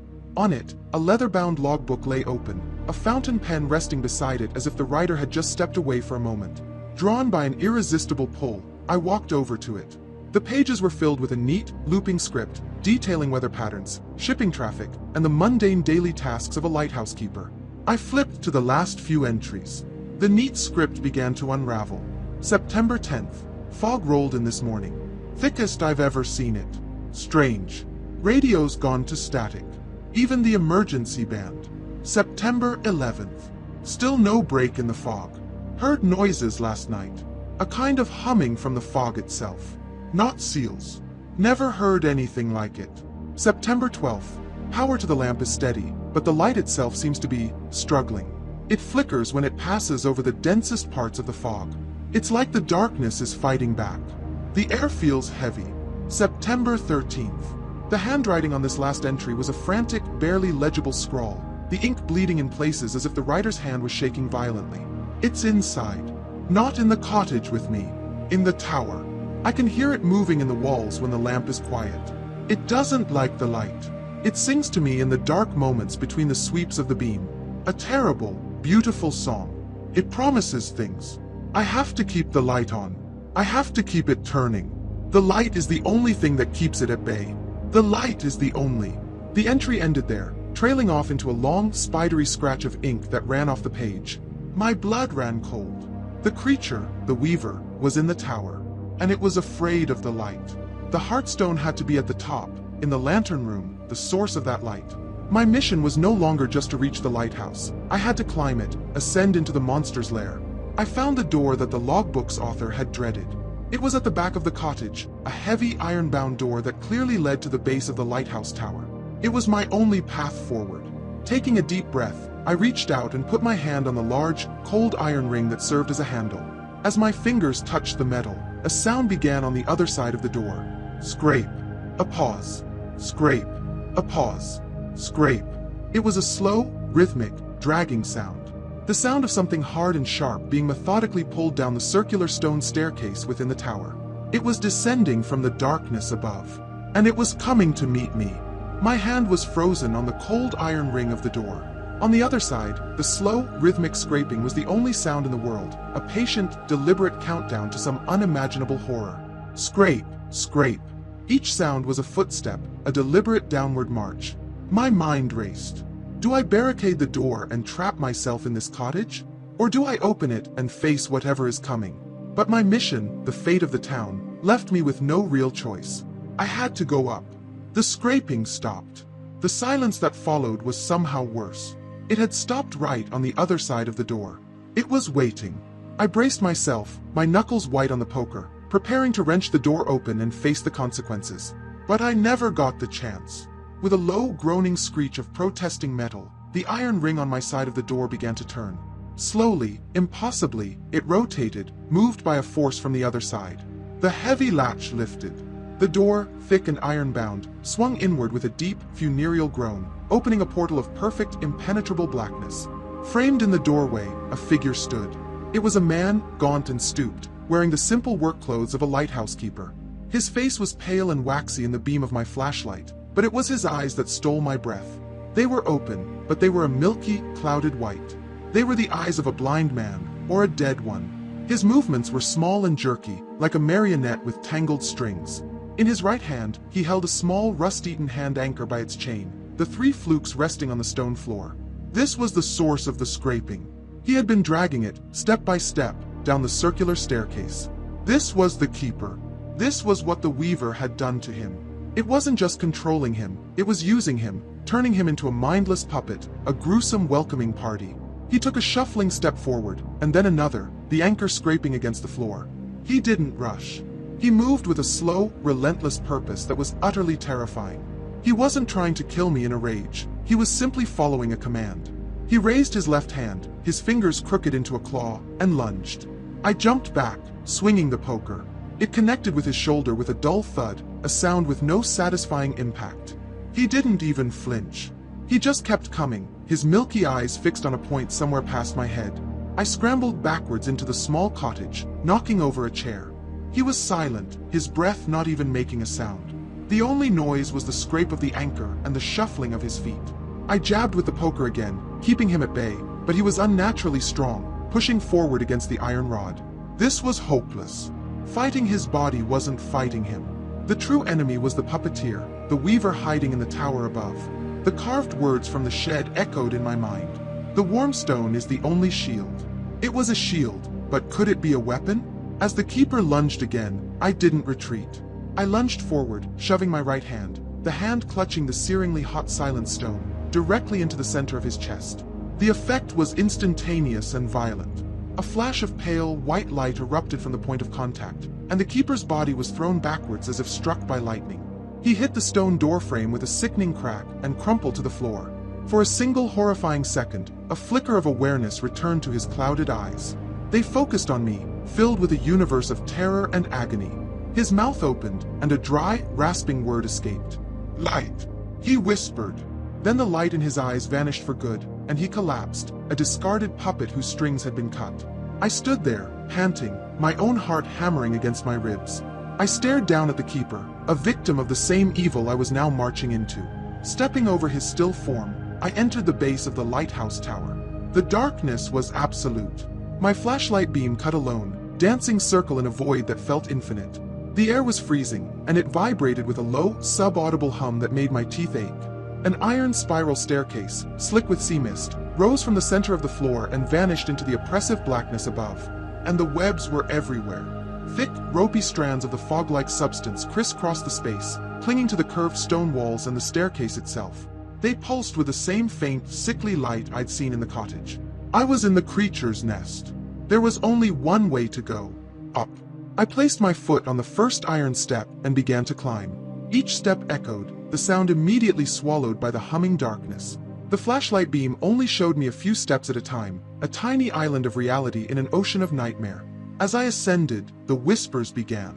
They echoed down the stairwell, seeming to come from all directions at once. The keeper's dying whisper, "Light." Brody's grim warning, "They'll test you." My own voice, twisted into a mocking laugh. I clenched my jaw, focusing on the stone's heat, trying to let it silence my mind as it silenced the air around me. The webs of fog grew thicker the higher I climbed. They were sticky and cold, and I had to tear through them, the strands clinging to my clothes and skin like ghostly fingers. The climb was steep, and the spiral was dizzying. Vertigo gnawed at me, the feeling of being suspended in a bottomless black cylinder with an unseen evil waiting at the top. I don't know how long I climbed. Time had ceased to have meaning. There was only the burn in my legs, the cold in my bones, and the whispers in the dark. I finally reached a small, grated landing platform that circled the interior wall, a place to rest. I was maybe halfway up. I leaned against the cold stone, gasping for breath, my entire body trembling with exhaustion and fear. I had to know what was above me. Steeling myself, I aimed the powerful beam of the diver's light straight up, into the core of the spiral. The light sliced through the darkness, illuminating the staircase as it coiled upwards. And then it hit something. Far above me, maybe 40 or 50 feet, something was clinging to the central support pillar. It was long and thin and black, a creature of smoke and shadow. As my light hit it, it began to unfurl, its multi-jointed, insect-like limbs gripping the iron pole. It was one of them. A weaver. It was larger and looked somehow more solid than the one I had glimpsed in the woods. It turned its blank, featureless head downward, and I felt its focus, its ancient and malevolent attention, lock onto me. Then, with a slow, deliberate, and utterly silent grace, it began to crawl down the pole, coming right for me. I was trapped on the staircase. No way down, and a nightmare blocking the way up. I was a fly on a pin, caught in the silent, patient gaze of the spider. The flashlight beam held the weaver in sharp relief against the oppressive darkness, a creature of impossible angles and nightmarish grace. It descended the central pillar with a slow, fluid motion that was both mesmerizing and utterly sickening. There was no sound, no scraping, no footsteps. Its silence was a statement of its superiority. It didn't need to make noise to be terrifying. My mind, already frayed and exhausted, began to unravel. As the weaver drew closer, the whispers returned, but this time they were a torrential, deafening flood. They were no longer just echoes from my past. They were my deepest, most secret fears, given voice. "You are a failure, Ethan." The voice was my father's, laced with a disappointment I had always dreaded. "That first book was a fluke. You have nothing left to say. He's so empty inside." The voice was Chloe's, a cruel whisper from a painful breakup years ago. "That's why he hides. He's afraid for anyone to see there's nothing there." The voices were an avalanche, burying me in my own insecurities. The weaver was feeding on my fear, and the more I felt, the more substantial its shadowy form seemed to become. My grip on the poker slackened. My breath hitched. The will to fight, the will to even move, was draining out of me, replaced by a cold, leaden despair. I was sinking into myself, and the creature was descending to claim me. Then, through the storm of my own self-doubt, a single, clear thought cut through. A memory of a voice, raspy and dying, from the man who had been this creature's puppet. The keeper's last word. Light. The keeper had tried to tell me. The logbook had tried to tell me. It doesn't like the light. My flashlight was not just a tool to see. It was a weapon. With a surge of adrenaline born of pure, defiant rage, I tightened my grip on the heavy diver's light. It was my only chance. I braced myself on the grated landing, took aim, and focused the tight, powerful beam directly at the weaver's blank, featureless head. The reaction was not a sound, but a feeling. A silent, psychic scream of pure agony erupted in my mind, so powerful it threw me back a step against the cold stone wall. The weaver's shadowy form convulsed violently. Its shape wavered and destabilized, the solid blackness dissolving into a maelstrom of swirling, agitated smoke. It recoiled from the beam, its long, spindly limbs scrabbling against the iron pillar as if the light were a physical blow. It was working. The light was burning it. I held the beam steady, but I knew this was a temporary solution. I couldn't destroy it, I could only hold it at bay. And I couldn't stay on this landing forever. My mission was above me. I had to get past it.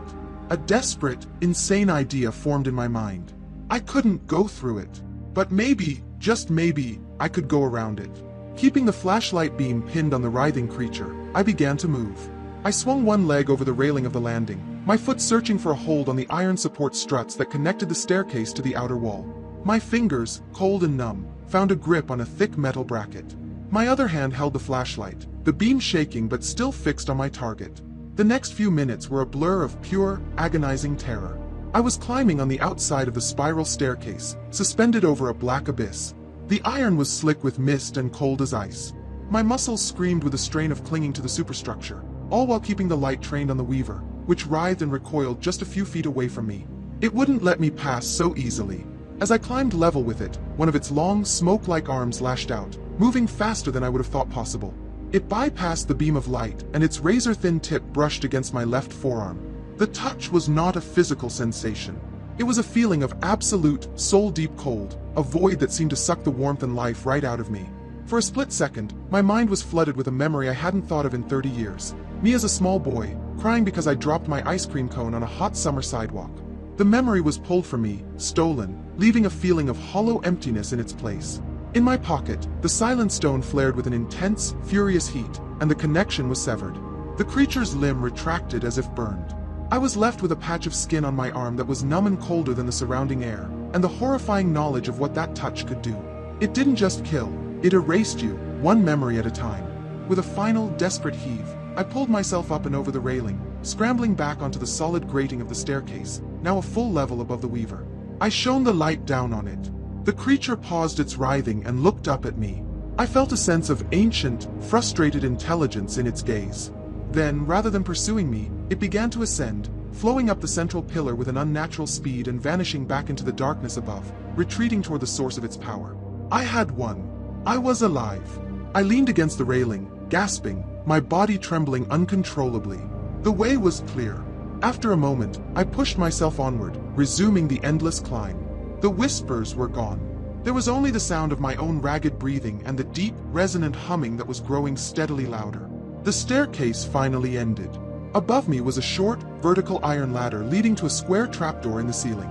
A weak, sickly green light pulsed from the cracks around the door, in time with a deep, powerful hum that vibrated through the entire structure. This was it. The lantern room. The heartstone. The nest. Taking one last, steadying breath, I reached up and began to climb the final ladder, ascending toward the source of the entire nightmare. I was at the final threshold. Below me lay the long, dark climb and the memory of the horrors I had faced. Above me, through the iron trapdoor, pulsed a sickly green light, the rhythm of a diseased heart. The deep, resonant humming vibrated through the ladder, through my hands, and into the very core of my being. This was the source. This was the end of the line. My body screamed with exhaustion, but the warmth of the stone in my pocket and the weight of the 412 souls hiding in the darkness of Port Blossom pushed me on. I reached the top of the ladder, placed my free hand on the trapdoor, and pushed. It was heavy, but it lifted with a low groan, opening into the lantern room. The wave of energy that washed over me was so powerful it almost threw me from the ladder. It was a psychic roar, a crushing pressure that made the whispers and the weaver's attack on the stairs feel like a child's tantrum. I grit my teeth, hauled myself up through the opening, and rolled onto the cold metal floor. I was in the nerve center of the nightmare. The lantern room was a circular chamber, its walls made of thick, angled glass that looked out into a churning, featureless sea of fog. In the center of the room stood the great lighthouse lamp, a colossal assembly of brass and Fresnel lenses, but it was dark and cold. The entire chamber was choked with a thick, ropey webs of fog stuff, far denser than anything I had seen below. They all converged on one point, a stone pedestal directly beneath the lamp. On the pedestal sat the Heartstone. It was a mass of what looked like obsidian, the size of a human head, but it was deeply flawed. A network of jagged cracks ran through its surface, and from these cracks pulsed the sickening green light. The deep humming emanated directly from it, a sound of immense power that had been corrupted and turned sour. It was a broken, poisoned heart. And it was not alone. The thickest of the fog webs flowed upwards from the cracks in the stone, coalescing in the air directly above it into a single, massive form. It was a weaver, but it was to the one on the stairs what a wolf is to a pup. It was huge, its form more stable, its shadowy limbs ending in long, razor-sharp talons. A crown of jagged shadow seemed to twist and writhe where its head should be. This was the queen, the nexus of their power, and it was latched onto the Heartstone like a parasite, drinking greedily from its corrupted energy.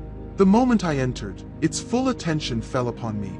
The humming intensified into a physical blow, and my mind was assaulted with a vision of pure despair. The city of New York, my home, silent and empty, shrouded in the same gray fog, my name a forgotten word in a dead world.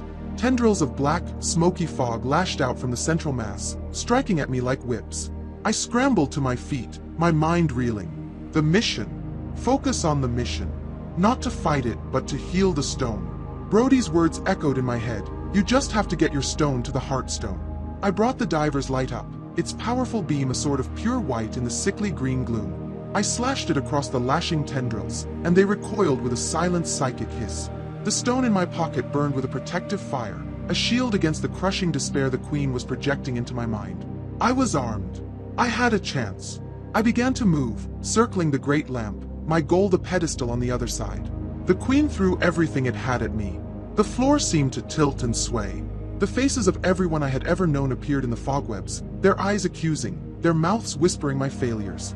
The black tendrils struck again and again, and I beat them back with a beam of light, the air filling with a psychic stench of their burning.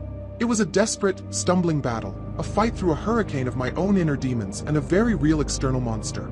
I was inches from the pedestal when a massive tendril slipped past my guard and slammed into my chest. The impact threw me to the floor, the flashlight skittering away from my grasp. The cold of the touch was absolute, a void that threatened to swallow me whole.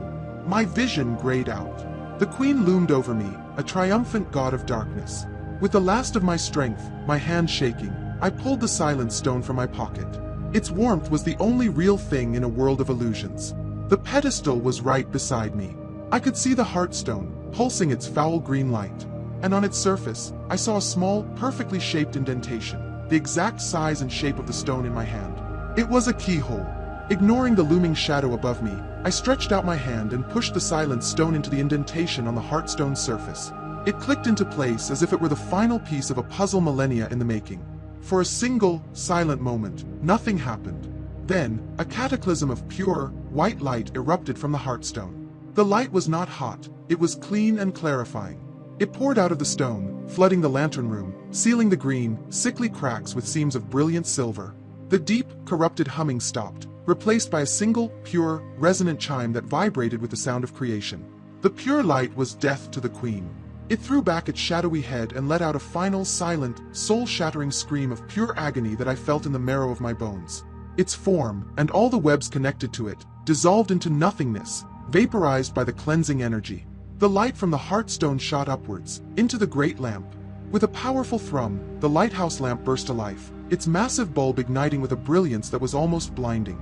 The great lens began to rotate, sending a powerful sweeping beam of clean, white light out into the fog. I lay on the floor, gasping, my body bruised, my mind scoured clean. I had done it. I had survived. I had won. Slowly, painfully, I pushed myself to my feet and stumbled to the glass wall of the lantern room to witness my victory. The powerful beam sliced through the fog, a triumphant sort of light. I expected to see the fog beginning to dissipate, to break apart under the lamp's renewed power. But that's not what I saw. The beam swept past, illuminating the churning grayness. And in that brief, brilliant flash of light, I saw them. Out in the fog, stretching as far as the eye could see, were figures. Not a handful, not a dozen, hundreds, thousands. An entire silent, waiting army of weavers. They had been focused on the town, but now, every single one of them was slowly turning their blank, featureless faces away from Port Blossom and toward the lighthouse. Toward me. I hadn't just recharged a shield. I had lit a beacon, and in a world of absolute darkness, I had just become the brightest thing. Victory tasted like ash in my mouth. I stood in the brilliant, cleansing light of the lantern room, my body a single, ragged nerve of exhaustion and pain, and watched as the beam swept over my new reality. With every rotation, it was the same. A flash of white light revealing a silent, motionless army of nightmares, their blank faces all turned towards me. They stretched into the fog in every direction, a silent congregation that had found its new god. And they were waiting. My heart, which had been hammering with terror and exertion, settled into a slow, heavy thud of pure dread. I backed away from the glass, my legs trembling, and sank to the floor with my back against the warm, humming mechanism of the lamp. I had done it. I had completed the mission. And in doing so, I had apparently doomed myself to a fate worse than a quick, violent death. I had made myself the center of their universe. After a few minutes, the sheer shock began to recede, replaced by a desperate need to understand what had just happened. I looked over at the pedestal. The heartstone was transformed. The ugly, green-lit cracks were gone, sealed with veins of what looked like solid, silver light. It no longer pulsed with a sickly energy but glowed with a soft, steady, white luminescence, and the deep, menacing hum had been replaced by a gentle, resonant chime that was calming to the soul. My own silent stone was gone, perfectly fused with a larger one, a small, dark patch on its glowing surface. Its journey was over. It was home. But what about mine? Was I to stay here until I starved, a prisoner in my own fortress? I had to know if it had even worked. Was the town safe? Was Brody okay? Was the family in the little blue house safe? I needed to contact someone. The thought propelled me to my feet. A radio. The keeper's main radio was dead, but in a place this isolated, there had to be a backup. A handheld, battery-powered unit for emergencies. My new mission was to get back down to the cottage and find it. I approached the trapdoor and looked down the long, dark spiral of the staircase. The thought of descending back into that blackness was terrifying, but this time, it was different. The oppressive, malevolent presence was gone. The thick, grasping webs had vanished. A faint, clean light from the heartstone and the lamp filtered down, illuminating the top of the stairs. The tower was no longer a nest. It was just an empty, stone tower. The descent was a grim, surreal journey. Each step echoed in the clean, quiet air. I passed the landing where I had fought for my life against the Weaver, the metal grating now just an ordinary piece of architecture. The memory felt like a fever dream. When I reached the bottom, I had to face the lighthouse keeper's body, crumpled by the doorway. In the faint light from above, his face looked peaceful in death, the puppet's agony finally erased. I knelt for a moment, and with a trembling hand, I closed his milky white eyes. "Thank you," I whispered, "for the warning that had saved my life." I stepped over him and back into the cottage. It was still cold and silent, but the thick, supernatural dread was gone. I began a frantic search, my flashlight beam cutting through the gloom. I looked through cupboards filled with canned food, a small closet of foul-weather gear, and finally, in a heavy wooden footlocker at the base of the bed, I found it. It was a heavy-duty, bright yellow handheld marine radio, with a full battery meter. I switched it on, and the speaker immediately hissed with a storm of static. The fog's interference was still powerful. I toggled the channels, my hopes sinking with each wave of white noise. "Sheriff Brody, can you hear me?" I called out, my voice sounding small and desperate. "Brody, this is Ethan Carter. Come in, Sheriff." For a full minute, there was nothing. Then, through the static, a voice crackled, so faint I almost missed it. "Hon? Tick, is that you? Brody?" "Yes, it's me." I shouted into the receiver. "I'm at the lighthouse. Did it work? Is the town okay?" The static was thick, but his reply was the most beautiful sound I had ever heard. "Tick, yes. The pressure, it's gone. It feels quiet. The air is clear in here. By God, son, you did it." What happened out there? Relief washed over me, so potent it almost buckled my knees. They were safe. The baby in the blue house was safe. It was all worth it. "I did what you said," I replied, my voice thick with emotion. "I put the stone on the heartstone. The lamp is on." "But Brody," I hesitated, the triumphant words dying in my throat. "Brody, they're all here. Outside. All of them. They're surrounding the lighthouse. I'm trapped." There was a long pause on the other end, filled with hissing static. When Brody's voice returned, the relief was gone, replaced by a tone of dawning, absolute horror. "The stories," he crackled. "The old legends my grandfather used to tell. They said the great light would drive them away, banish the fog. Not call them." Another pause. I could almost hear the gears turning in his head, the terrible realization clicking into place.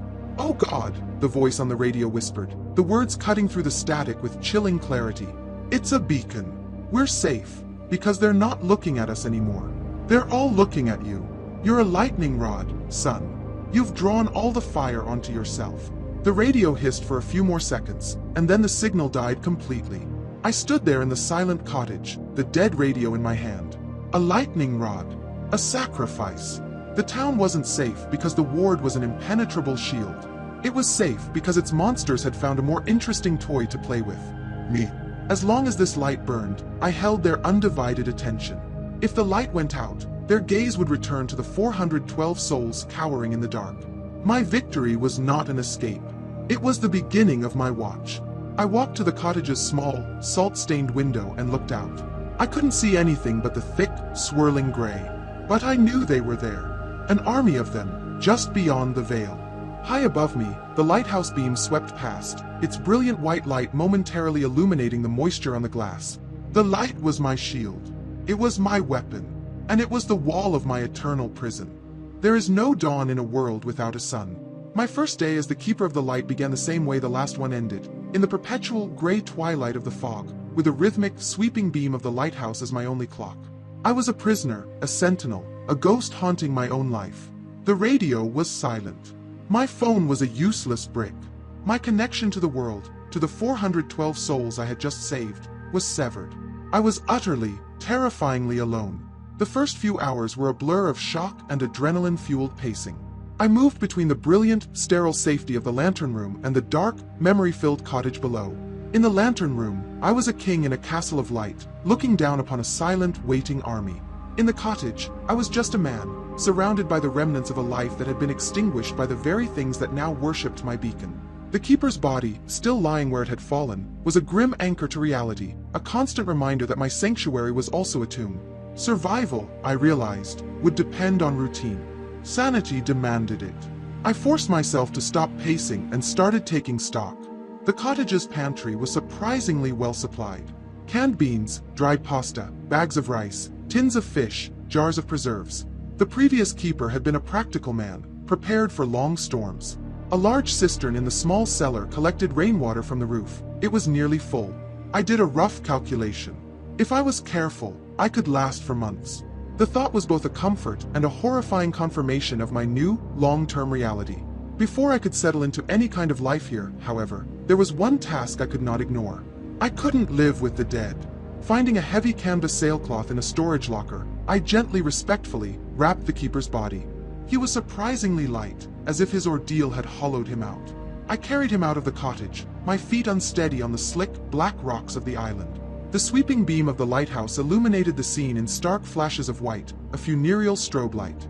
I took him to the edge of the island, where the rocks dropped off into the unseen, churning sea. There was no way to dig a grave in the solid stone. This would have to do. "I don't know your name," I said, my voice hoarse, stolen by the fog. "But you tried to warn me. You tried to fight them. I'll keep the light burning. I promise." With a final, heavy push, I committed his body to the deep. There was no splash, the sound swallowed by the fog and the waves. He was gone. The island was now mine alone. The first day bled into the second into a third. By the fourth day, a strange, grim routine had taken hold. I would wake, eat a meager meal of cold beans, and then perform my checks. I learned the lighthouse's machinery, the powerful diesel generator in the cellar that powered the lamp, the gears of the rotating lens. I read the keeper's logbook from cover to cover, not just the last, frantic entries, but all of them. I learned his name was Arthur Penhaligon. I learned he'd been keeping this light for 37 years. He wrote of storms and ships, of the patterns of seabirds, of his wife who had died 2 decades ago. In his neat, looping script, I found the ghost of a friend, the only person I could talk to.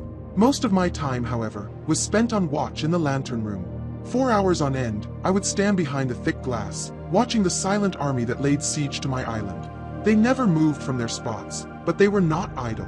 As the days wore on, I began to notice subtle, coordinated behaviors. Every time the beam of light swept over them, they would all shift, almost imperceptibly, as if bowing. Sometimes, entire sections of the horde would seem to dissolve and reform, creating slow, hypnotic patterns in their ranks, like a silent, choreographed ballet. I was a biologist with a sample size of 1, studying an alien ecosystem of pure dread. The isolation began to wear on me. I started talking to myself, then to Arthur, commenting on passages in his logbook. The silence of the tower was a roaring emptiness that I had to fill with my own voice to keep from going mad. I was the last man on Earth, and the population of monsters outside my window was growing. A week passed. 7 rotations of the light that I called days. 7 periods of darkness that I called nights. On the evening of what I calculated was the 8th day, I was on my watch, staring out at the now familiar sea of silent, watching figures. The beam swept past. Everything was as it should be. The beam circled around again, and that's when I saw it. Something was different. A change in their silent, patient routine. In a far section of the horde, a dozen of the weavers were flowing together. Their individual, spindly forms seemed to melt and merge, coalescing into a single, much larger entity. It was a grotesque amalgamation, twice as tall as the others, with a thick, powerful-looking torso and multiple, whip-like arms. It was like watching worker ants sacrificing themselves to create a soldier. My blood ran cold. I watched, mesmerized and horrified, as this process repeated itself in other sections of the army. They were evolving. They were creating something new. The beam made its full rotation again, and as the light swept over the causeway, my heart stopped. One of these new, larger, more monstrous amalgams was standing at the very edge of the causeway, the single path connecting my island prison to the mainland. It stood perfectly still, a hulking black silhouette against the gray, a clear and deliberate challenge. Their passive, patient siege was over. They had created a champion, and it had just taken its first step onto the field of battle. The new creature, this amalgam of nightmares, did not move for a full hour. It stood at the head of the causeway like a monstrous statue, a declaration of intent. I watched it from the lantern room, my knuckles white where I gripped the railing. The brilliant, sweeping beam of the lighthouse was my only shield, and for 8 days, it had been absolute. Now, for the first time, its authority was being challenged. This was a standoff, a silent war of nerves between a lone man in a glass cage and a legion of impossible things. Then, it moved. It took a single, slow, ponderous step onto the causeway. Its form was less fluid than the smaller weavers, its movements more deliberate, imbued with a sense of weight and power. The stones of the causeway didn't crunch under its feet. It was as if its very presence deadened the sound. It took another step, then another, beginning a slow, inexorable march towards my island. My breath caught in my throat. I was about to find out how strong my walls truly were. The lighthouse beam, rotating in its steady mechanical rhythm, began its sweep back towards the causeway. I held my breath. The beam hit the amalgam head-on. The effect was not what I had hoped for. Unlike the smaller weaver in the tower that had convulsed and destabilized, this creature was different. Where the pure white light touched its shadowy form, it sizzled and smoked, a sound like water on a hot skillet, a psychic hiss of pain that I felt in my teeth. The creature flinched, its entire body shuddering, and it paused in its advance. But it was not thrown back. It was not vaporized. It held its ground, enduring the agonizing touch of the light for the few seconds the beam was on it. And when the beam passed, it resumed its slow, deliberate march. A cold, terrifying certainty washed over me. The light was no longer a perfect weapon. It was a deterrent, a painful obstacle, but it was not a wall. Not to this thing. I was utterly helpless, a spectator to my own impending doom, able to do nothing but watch as the monster slowly, painfully, but relentlessly, closed the distance. Step by agonizing step, it made its way down the narrow path, enduring the searing flash of the beam each time it passed. It reached the halfway point of the causeway and stopped. It stood directly in the center of the narrow strip of land, the churning, foggy abyss on either side. It had crossed the point of no return. Now, the attack would surely begin. I braced myself, my eyes scanning the creature's form, trying to anticipate what would come next. A lunge. A psychic assault. It did something I could never have predicted. It slowly raised one of its thick, multi-limbed appendages. A stream of something that looked like liquid darkness, an ink thicker and blacker than any night, began to pour from its tip. It wasn't a projectile, it flowed downward, pooling on the stones of the causeway at the creature's feet. The substance didn't spread or dissipate. It held its form, creating a circular patch of absolute, light-devouring shadow on the ground. I watched, confused and terrified, as the lighthouse beam began its next rotation. What was this? The beam swept across the causeway, its brilliant white light a cleansing fire. It struck the amalgam, which shuddered and smoked as before. Then the beam hit the patch of blackness on the ground. And the light vanished. It didn't reflect off it. It didn't illuminate it. The powerful, focused beam of the lighthouse, a light that could cut through miles of natural fog, simply ceased to exist the moment it touched the strange, black substance. It was like pouring water into a hole made of pure thirst. The black patch had absorbed the light completely, creating a perfect, impenetrable circle of darkness. I stared in horror, the tactical brilliance of the move hitting me like a physical blow. They had a defense. They could create their own cover, their own shield against my only weapon. Having created the blind spot, the amalgam did not press its attack. Its mission was complete. It slowly turned, and with the same ponderous, deliberate pace, it began to retreat, making its way back up the causeway to the mainland, enduring the sweeps of the beam as it went. When it reached the shore, it dissolved back into the larger, waiting horde, its purpose served. I was left staring at the causeway, my heart pounding with a new and more profound terror. The amalgam was gone, but the patch of absolute, light-eating darkness remained on the path, a permanent scar on my defenses, a flag planted by the enemy in my territory. My brief, desperate victory in the lantern room felt like a distant memory, a child's fantasy. I had defeated one creature, but I was at war with an army that was intelligent, an army that was strategic, an army that was learning.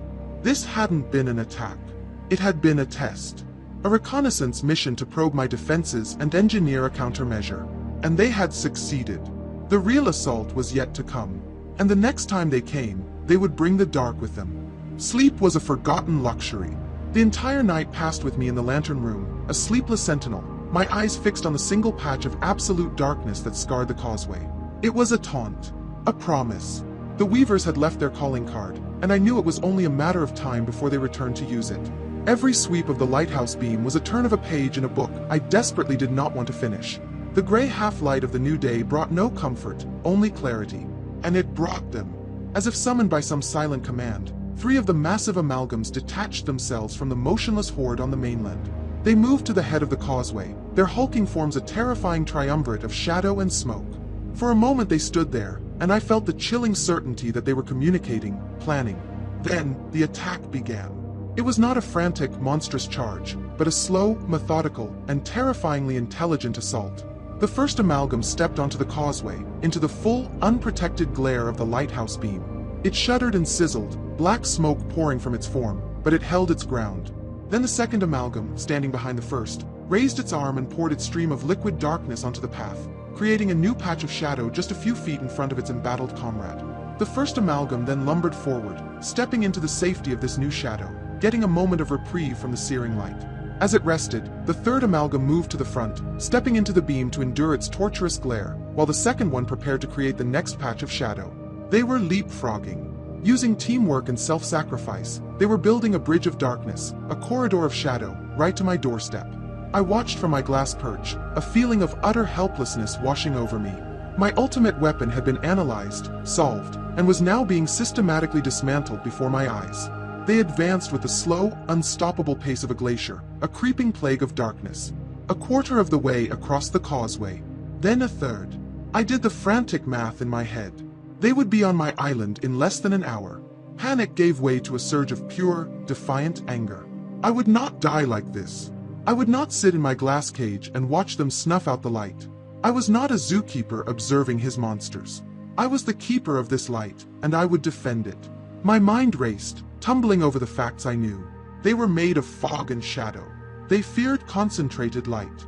The keeper's last word, light. The logbook. The light is the only thing that keeps it at bay. My flashlight had worked, but it was a candle against a hurricane. I couldn't make the lighthouse beam stronger, but what if I could make more light? A different kind of light. Fire. The thought was a lightning strike in my mind. I turned from the window and scrambled for the trapdoor, my mind alight with a desperate, reckless plan. I flew down the spiral staircase, my feet ringing on the iron steps. I burst into the cottage, my eyes scanning for anything I could use. The generator. It ran on diesel fuel. I found the cans in the small cellar, 2 5-gallon containers, heavy and sloshing with flammable liquid. I hauled one up into the cottage. I also found several old kerosene lanterns and a can of fuel for them. It wasn't just fuel, it was an arsenal.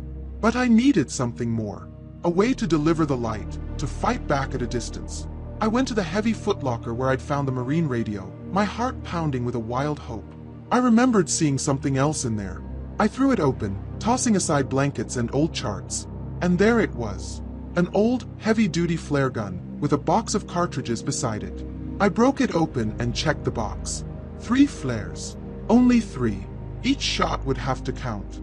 My plan was madness. It was a man with a box of matches trying to fight the tide. But it was better than waiting to die.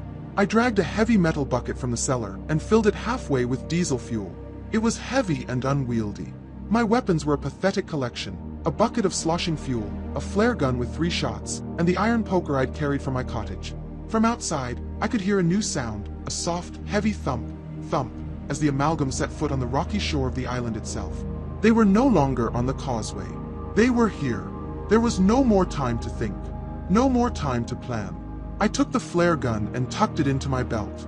I grabbed the poker in one hand and hefted the heavy bucket of fuel with the other. My heart was a frantic drum, but my hands were steady. I was no longer a writer from New York. I was no longer a victim. The time for hiding was over. I strode to the cottage door, the sweeping beam of the lighthouse overhead a lonely ally in the sky. I took one last, deep breath, the air tasting of salt and ozone and impending battle. Then, unbarring the door, I pulled it open and stepped outside to welcome them. The moment I stepped out of the cottage, the air grew thick and heavy, charged with a silent, murderous intent. The 3 amalgams were less than 100 feet away, their massive forms lumbering over the jagged black rocks of the island. The sweeping beam of the lighthouse washed over them, and they shuddered in its clean light, but their advance was barely impeded by their chain of shadows. They were coming for the light. They were coming for me. My own fear was a cold, hard knot in my stomach, but the adrenaline of a cornered animal sang in my veins. There was no room for terror, only for action. Hoisting the heavy bucket of diesel fuel, I took a few steps forward onto the rocks and, with a desperate roar of effort, I swung the bucket and hurled its contents in a wide arc across the ground in front of me. The fuel splashed across the slick rocks, creating a glistening, dark line between me and the advancing monsters. The chemical smell was sharp and potent, a scent of the modern world clashing with the ancient, musty odor of the fog. It was my line in the sand. The amalgams did not stop. Their ponderous, silent steps brought them right to the edge of the fuel slick. The lead creature, a hulking brute with 4 thick, pillar-like limbs, stepped directly into the diesel. This was it. I dropped the empty bucket, grabbed the flare gun from my belt, and broke it open. My fingers, slick with condensation, fumbled with the first cartridge, but I managed to slot it into the chamber and snap it shut. I didn't aim for the creatures. I aimed for the ground at their feet. I raised the gun, squeezed the trigger, and a fiery red star shot out with a loud thump, arcing through the air and slamming into the fuel-soaked rocks. The world erupted in a wall of roaring, orange flame. The diesel ignited with a sudden, violent whoosh that sent a wave of searing heat rushing towards me, pushing the cold fog back. A curtain of fire, 10 feet high, now separated me from them. The sudden, brilliant, chaotic light was 1,000 times brighter than my flashlight, a wild and untamed force. The 2 amalgams that were on or near the fuel slick were caught in the inferno. A psychic scream of agony, so pure and intense it made me stagger, ripped through my mind. Their shadowy forms, which could endure the focused beam of the lighthouse, were utterly defenseless against the wild, all-consuming hunger of the fire. They thrashed and writhed, their forms dissolving and boiling away into black smoke within the flames. For a glorious, triumphant moment, I had won. I had found their weakness. But my victory was tragically short-lived. The 3rd amalgam, which had been lagging behind and had avoided the initial blast, reacted instantly. It raised its great, dark arm, and from it poured the stream of liquid darkness, the null fog I had seen on the causeway. But it didn't create a patch of shadow on the ground. It sprayed the substance directly into the wall of fire. The effect was horrifying. Where the inky blackness touched the flames, the fire was instantly snuffed out, not as if doused by water, but as if it were being eaten. The roaring sound of the inferno was replaced by a sickening, quenching hiss. The black substance consumed the light and the heat, leaving behind a patch of cold, dead air. The creature swept its arm back and forth, painting over my beautiful, protective fire with its impenetrable darkness. In seconds, my wall of flames was gone, leaving only a few sputtering, dying patches. Hope turned to ash in my mouth. They were learning, adapting. For every solution I found, they engineered a counter-move in real time. The two damaged amalgams, their forms singed and smaller but already beginning to reform, shambled through the extinguished, smoking remains of my barrier. The third, the fire killer, followed close behind. They were coming again, and I was out of ideas. Almost. I still had the flare gun. I had 2 shots left. It was a pathetic defiance against an inevitable end, but it was defiance nonetheless. I loaded the second flare. This time, I aimed directly at the lead creature, the one that had smothered my fire. It was the closest, its hulking form filling my vision. I fired. The flare shot true, a searing red comet that buried itself deep in the creature's smoky torso. The magnesium ignited with a blinding, furious intensity, burning like a captive sun from within the creature's body. The amalgam froze, and then it began to violently convulse, its form flickering rapidly as the pure, concentrated light tore it apart from the inside. It let out another silent, psychic shriek, a wave of pure hatred and pain. In its death throes, it thrashed its limbs wildly, a final blind act of vengeance. I tried to leap back, but I was too slow. One of its whip-like tendrils, black as pitch, caught me across my right thigh. The pain was unlike anything I had ever known. It was a fusion of extremes, the searing burn of a white-hot poker and the absolute, soul-deep cold of the void. It was not a cut or a blow, but a fundamental violation. I screamed, a raw, ragged sound, and collapsed to the rocks. I looked down at my leg. A thick, black line was seared into my jeans. The area around it was turning a sickly, gray color, and a profound, terrifying numbness was already spreading from the point of impact. The life in that part of my leg felt gone, drained, erased. I lay on the cold, slick rocks, the poker clattering from my nerveless fingers. The flare in the amalgam was sputtering out. It was grievously wounded but not destroyed. It and its 2 companions, both still damaged from the fire, now turned their full attention to the wounded, helpless prey on the ground. To me. I fumbled for the flare gun, my vision swimming. 1 shot left. 3 monsters. The odds weren't just bad. They were impossible. Pain was a universe. The world had compressed to the searing, cold agony in my thigh, a spreading stain of numbness that felt like death itself. I lay on my side on the cold rocks, the useless poker just beyond my reach. Through a haze of pain, I could see the 3 amalgams, battered but not beaten, looming over me. Their shadowy forms blocked out what little light there was, their presence a crushing weight. This was the end. I had fought, I had won a small victory, but the ocean cannot be held back with a bucket. I fumbled with the flare gun, my fingers clumsy and weak. With a final, desperate effort, I broke it open and slotted in my last cartridge. 1 shot. 1 final, useless firefly to rage against the coming night. I propped myself up on one elbow, the movement sending a fresh wave of agony through my leg. I aimed the gun at the chest of the amalgam that had wounded me. Its tendrils were already unfurling, reaching for me, ready to deliver the final, erasing touch. There was no hope of survival, only a choice in how I would meet my end. I would not go quietly. I thought of Brody, of the baby in the blue house, of Arthur Penhaligon. I'm sorry, I thought. I'm so sorry. I squeezed my eyes shut and my finger tightened on the trigger. But I never fired. A light, brilliant and pure, bloomed in the direction of the town. It was not the angry red of my flare, nor the clean white of the lighthouse. It was a soft, silent, silver-blue radiance that washed over the causeway and my island in a gentle, cleansing wave. It was the light of a full moon on a clear winter night, the light of a distant star, beautiful and full of an ancient power. I opened my eyes. The source of the light was the church steeple, a pinpoint of impossible brilliance in the heart of the fog. The ward. Brody must have. They must have figured something out. The recharged heartstone was doing more than just hiding them. It was fighting back. The amalgams were caught in this holy light, and their reaction was absolute. There was no sizzling, no psychic scream of pain. There was only a quiet, swift, and total unmaking. The creature I was about to shoot simply crumbled. Its massive form disintegrated into a cascade of fine, black dust, like the ash of a photograph set to flame. Its companions suffered the same fate a second later. They were not just destroyed, they were nullified, their very existence erased by the purity of the light. The silver-blue radiance held for a moment longer, then faded, leaving the world once again to the gray fog and the sweeping beam of my lighthouse. The immediate threat was gone. The adrenaline that had kept me moving vanished, and the full, horrifying reality of my wound crashed down on me. The numbness was spreading past my knee, a tide of dead, cold flesh. The world at the edge of my vision began to go dark. I fought to stay conscious, but I was losing. Through the encroaching darkness, my last clear sight was of the causeway. A lone figure was walking across it, moving with a calm, steady purpose that defied the horrors of this world. It was not Brody. The figure was smaller, leaning on a long staff of what looked like driftwood. As it drew closer, I saw it was an old woman, wrapped in a heavy dark wool shawl, her face a mask of deep, ancient wrinkles. She moved with an unnatural confidence, her feet sure on the treacherous stones, the fog seeming to part for her rather than obstruct her. She reached the island and walked directly to me, her sharp, intelligent eyes taking in the scene, the scorch marks on the rocks, the black, light-eating patch on the causeway, and me, bleeding my life out onto the stones.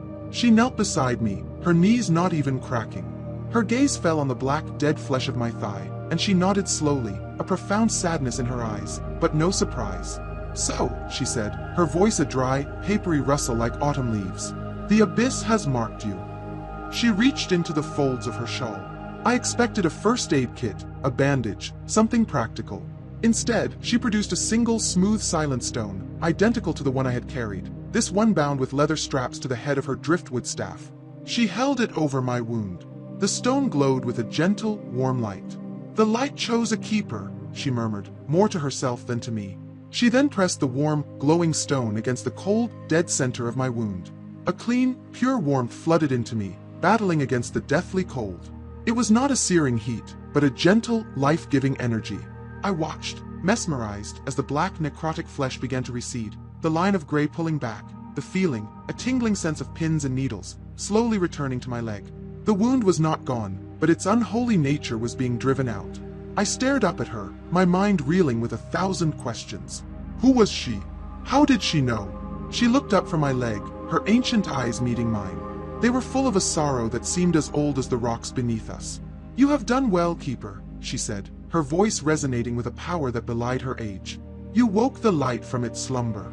But in doing so, you also woke the abyss from its dream. This is not the end. This is the beginning of the old war, fought anew." The old woman's touch was a steady, grounding presence in a world that had come completely undone. She helped me to my feet, my injured leg almost useless, and supported me as I limped the short distance back to the keeper's cottage. The journey felt a mile long. Each step was a fresh wave of pain, but the deathly, unnatural cold of the wound was gone, replaced by a clean, sharp hurt that was almost a relief. She guided me to the old armchair, and I collapsed into it, my body trembling with the aftermath of the fight. She stood over me, her ancient, wrinkled face etched with a deep and profound sorrow. Her driftwood staff, with its glowing silent stone, radiated a gentle warmth that seemed to push back the ever-present chill of the cottage. Who are you?" I managed to ask, my voice a ragged whisper. "My name is Alara," she said, her voice like the rustle of dry paper. "And my family has been watching this coast since it was given a name. Since before the first stone of that church was laid." She looked around the small cottage, at the evidence of Arthur Penhaligon's interrupted life. Silas Blackwood was the keeper of the stones. His line was tasked with the practical work, mending the wards, knowing the paths, carrying the stones when they were needed. My line, we are the keepers of the lore. We are the memory. Silas knew what to do. I am here because I know what it means. The old war, I said, the words echoing in my mind. The abyss. What is all this? Ilara pulled a small, three-legged stool from a corner and sat opposite me, her clear, sharp eyes never leaving mine. This world, she began, her voice taking on a storyteller's cadence, is a constant struggle between two forces. Not good and evil, Keeper.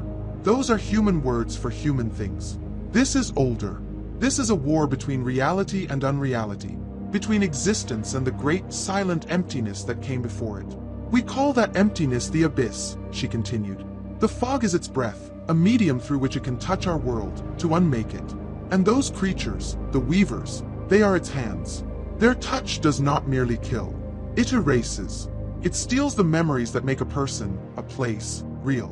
It seeks to return everything to the quiet, thoughtless nothingness from which it came. And the light? I asked, gesturing weakly upwards, toward the lantern room. The light is the opposite, she said. It is the principle of being, of order, of memory, of reality itself. The heartstone in this tower is a physical anchor of that principle, a place where the fabric of our world is strong, a place where the abyss can be held at bay. She leaned forward, her gaze intense. The stone you carried, the one Silas died to give you, was a key. a lost piece of that anchor. When you survived the fog, when you faced the weavers and did not break, you attuned yourself to its power. When you placed it back in the Heartstone, you did not just flip a switch, Ethan. You declared yourself. You became the new keeper, a living conduit for the light's power. That is why they all turned to face you. In a world of shadow, you have become a sun. I thought of the silent waiting army outside, and the weight of her words felt like a physical pressure. So what happens now? Do I just stay here forever? Keep them distracted. A sad smile touched Alara's lips. That is the Keeper's watch, and it is a noble one. But it is not a solution. The ward you have created is strong, but the abyss is patient. Its army is vast. They are learning, adapting. They will find a way to break your shield of light. They will wear you down. The only true victory is not to defend. It is to attack. To push them back. Push them back. How? I asked, a desperate, fragile hope blooming in my chest. The pulse of light from the church. Can you do that again? That was a one-time event, she said, shaking her head. The joining of the stones created a single powerful wave. It cannot be repeated. To scour the fog from this coast, to banish the weavers and send the abyss back into its slumber for another generation, that requires the full, untamed power of the Heartstone to be unleashed all at once. Her words painted a picture of a final, definitive victory. Then let's do it. What do we need to do? Ilara's gaze softened, and the deep sorrow returned to her eyes. The Heartstone is a source of immense power, but it is not a conscious thing. It needs a focus, a human will to guide its energy, to shape it into a weapon. It needs a conduit to channel that power, to pour it out into the world. She paused, letting the silence in the small cottage stretch, letting the terrible weight of her final words gather before she spoke them. To create a light bright enough to banish the abyss, the Keeper cannot just hold the candle, she said softly, her voice filled with an ancient, terrible grief. The Keeper must become the candle. A final, brilliant, and all-consuming fire. It is a ritual of ultimate sacrifice. The fragile hope in my chest shattered into a million pieces. I had survived the night. I had survived the woods, the causeway, the tower. I had faced the monsters and won. And my reward was to be told that the only way to truly save the people I had fought for was to willingly, deliberately, cease to exist. The words hung in the air of the small cottage, heavier and more final than any tombstone. A final, brilliant, and all-consuming fire. Sacrifice. It was the last, cruel twist of the knife. I had survived the monsters only to be told that the only way to truly defeat them was to become one final, spectacular casualty. I looked at Alara, searching her ancient face for some alternative, some loophole in this terrible, cosmic contract. There was none. Her eyes, filled with a sorrowful wisdom, told me this was the only path, the one ending written in a story that began long before I was born. I thought about my life. My small, lonely apartment in New York. My half-finished manuscripts. The ghost of past relationships. It wasn't a grand life, but it was mine. I wanted to see the sun again. I wanted to feel a real sea breeze, not this damp, dead air. I wanted to go home. But then I looked down at my leg, at the angry, healing wound left by the weaver's touch. It was a permanent mark of the abyss, a reminder of what waited for the world if I chose my own life. I thought of the baby's cry in the dark. A quiet, grim certainty settled over me. My story had already been written. I was just the one who had to write the last word. Okay, I said, and my own voice sounded distant, as if it belonged to someone else. What do I have to do? Ilara nodded slowly, a single tear tracing a path through the deep wrinkles on her cheek. You must go to the Heartstone, and you must not be afraid. Together, we made the final ascent up the spiral staircase. This climb was different from all the others. There was no fear, no lurking horror in the shadows. The tower was clean, filled with the gentle humming light of the Heartstone. It felt like walking up the aisle of a great, silent cathedral. It was a pilgrimage. When we reached the lantern room, the brilliant rotating beam of the lamp seemed to salute me, its light a constant, reassuring presence. I walked over to Arthur Penhaligon's small desk, where his logbook still lay. May I? I asked Alara, gesturing to the book. She simply nodded. I picked up the old fountain pen, its nib scratching softly as I began to write on the first clean page, my handwriting surprisingly steady. I didn't have much time, but I knew what I had to say. My name is Ethan Carter. If you are reading this, it means the light has won. For now, do not mourn the keeper of this lighthouse. His name was Arthur Penhaligon, and he was a good man who died at his post. I am the one who followed him. I am a writer who came here looking for a story, and I found a truer one than I could ever have imagined. There are forces in this world older than humanity. A darkness that seeks to unmake, and a light that seeks to preserve. For the people of Port Blossom, know that the man who saved you was Sheriff Brody, a brave and steadfast man. Know that it was Silas Blackwood, who gave his life to pass on his duty. Know that it was Alara, who kept the memory alive. I was only the last runner in a long relay. I just carried the torch across the finish line. Do not live in fear of the fog. Live in the light. Fill the world with your stories, your memories, your love. These are the things the abyss cannot erase. These are the things that make the light burn brightly. That is the only victory that truly matters. The light is on. The keeper is on watch. I closed the book and handed it to Alara. Our eyes met, and in her gaze I saw the gratitude of all the 412 souls cowering in the town. It was enough. I turned and walked to the pedestal. The heartstone glowed with a pure, white light, its gentle chime a welcoming song. I looked at it, and for the first time, I wasn't afraid. I was a writer at the end of his story, and I knew the only way to make it perfect was to give it a meaningful ending. Alara's voice was a soft whisper behind me. Hold nothing back, Keeper. Let it all go. I placed my hands on the warm, smooth surface of the heartstone. The world ended in a flash of pure, white light. A torrent of energy surged into me, not painful, but ecstatic. My entire life, every memory, every sensation, every thought I'd ever had, flashed before me. My childhood home, the taste of my first coffee, the sting of my first scraped knee, the joy of my first published book, the heartbreak of love lost, the terror of the fog, the face of Silas, the courage of Brody, the wisdom of Alara. I felt myself dissolving, my consciousness expanding beyond the confines of my body. I was not dying. I was being transformed. Every memory, every fear, every hope, I gave it all willingly to the stone, the fuel for the great fire. My individuality melted away, and I became something more. I was the light. I was the lighthouse. I was the keeper. From my new, boundless perspective, I felt the energy I had become surge outward. A great, silent wave of cleansing, white reality exploded from the tower. I saw it wash over the island, over the causeway, over the sea. I saw the silent, waiting army of weavers turn to face the beautiful, terrible wave. And as the light touched them, they were unmade, their shadowy forms vanishing not into dust, but into nothing, as if they had never been. The wave of light hit the fog, and the fog, the very breath of the abyss, evaporated like a bad dream under a rising sun. The grayness was torn to shreds, revealing a world I thought I would never see again. The deep, churning blue of the Atlantic Ocean. The dark, pine green of the Maine coastline. And high above, a black, velvet sky filled with a billion diamond-sharp stars. In Port Blossom, Sheriff Brody stood at the window of the church, watching the steeple's faint, protective glow. Suddenly, a light bloomed from the direction of the coast, brighter than 1,000 suns, illuminating the town in a moment of brilliant, impossible daylight. He ran outside, staring in disbelief as the thick, smothering fog dissolved into thin air, rising from the streets like a departing ghost. Around him, doors began to creak open. A man stepped out of his house, then a woman, then a family. They looked up at the sky, at the stars, their faces streaked with tears. A child pointed, his voice full of wonder. The whole town, one by one, emerged from their dark hiding places, a community resurrected, breathing the clean, cold, fog-free air for the first time in what felt like a lifetime. Brody walked to the edge of town, to the cliff that overlooked the sea. He looked out at the lighthouse. Its beam was powerful, steady, and clean, sweeping across the dark, clear water in a constant, reassuring rhythm. It was no longer a prison or a beacon for monsters. It was a guardian, a promise. He knew the terrible cost of that light, the sacrifice that had been made so that his town could see the stars again. The fog was gone. The war was over. And on the edge of the world, the light was on. The keeper was on watch.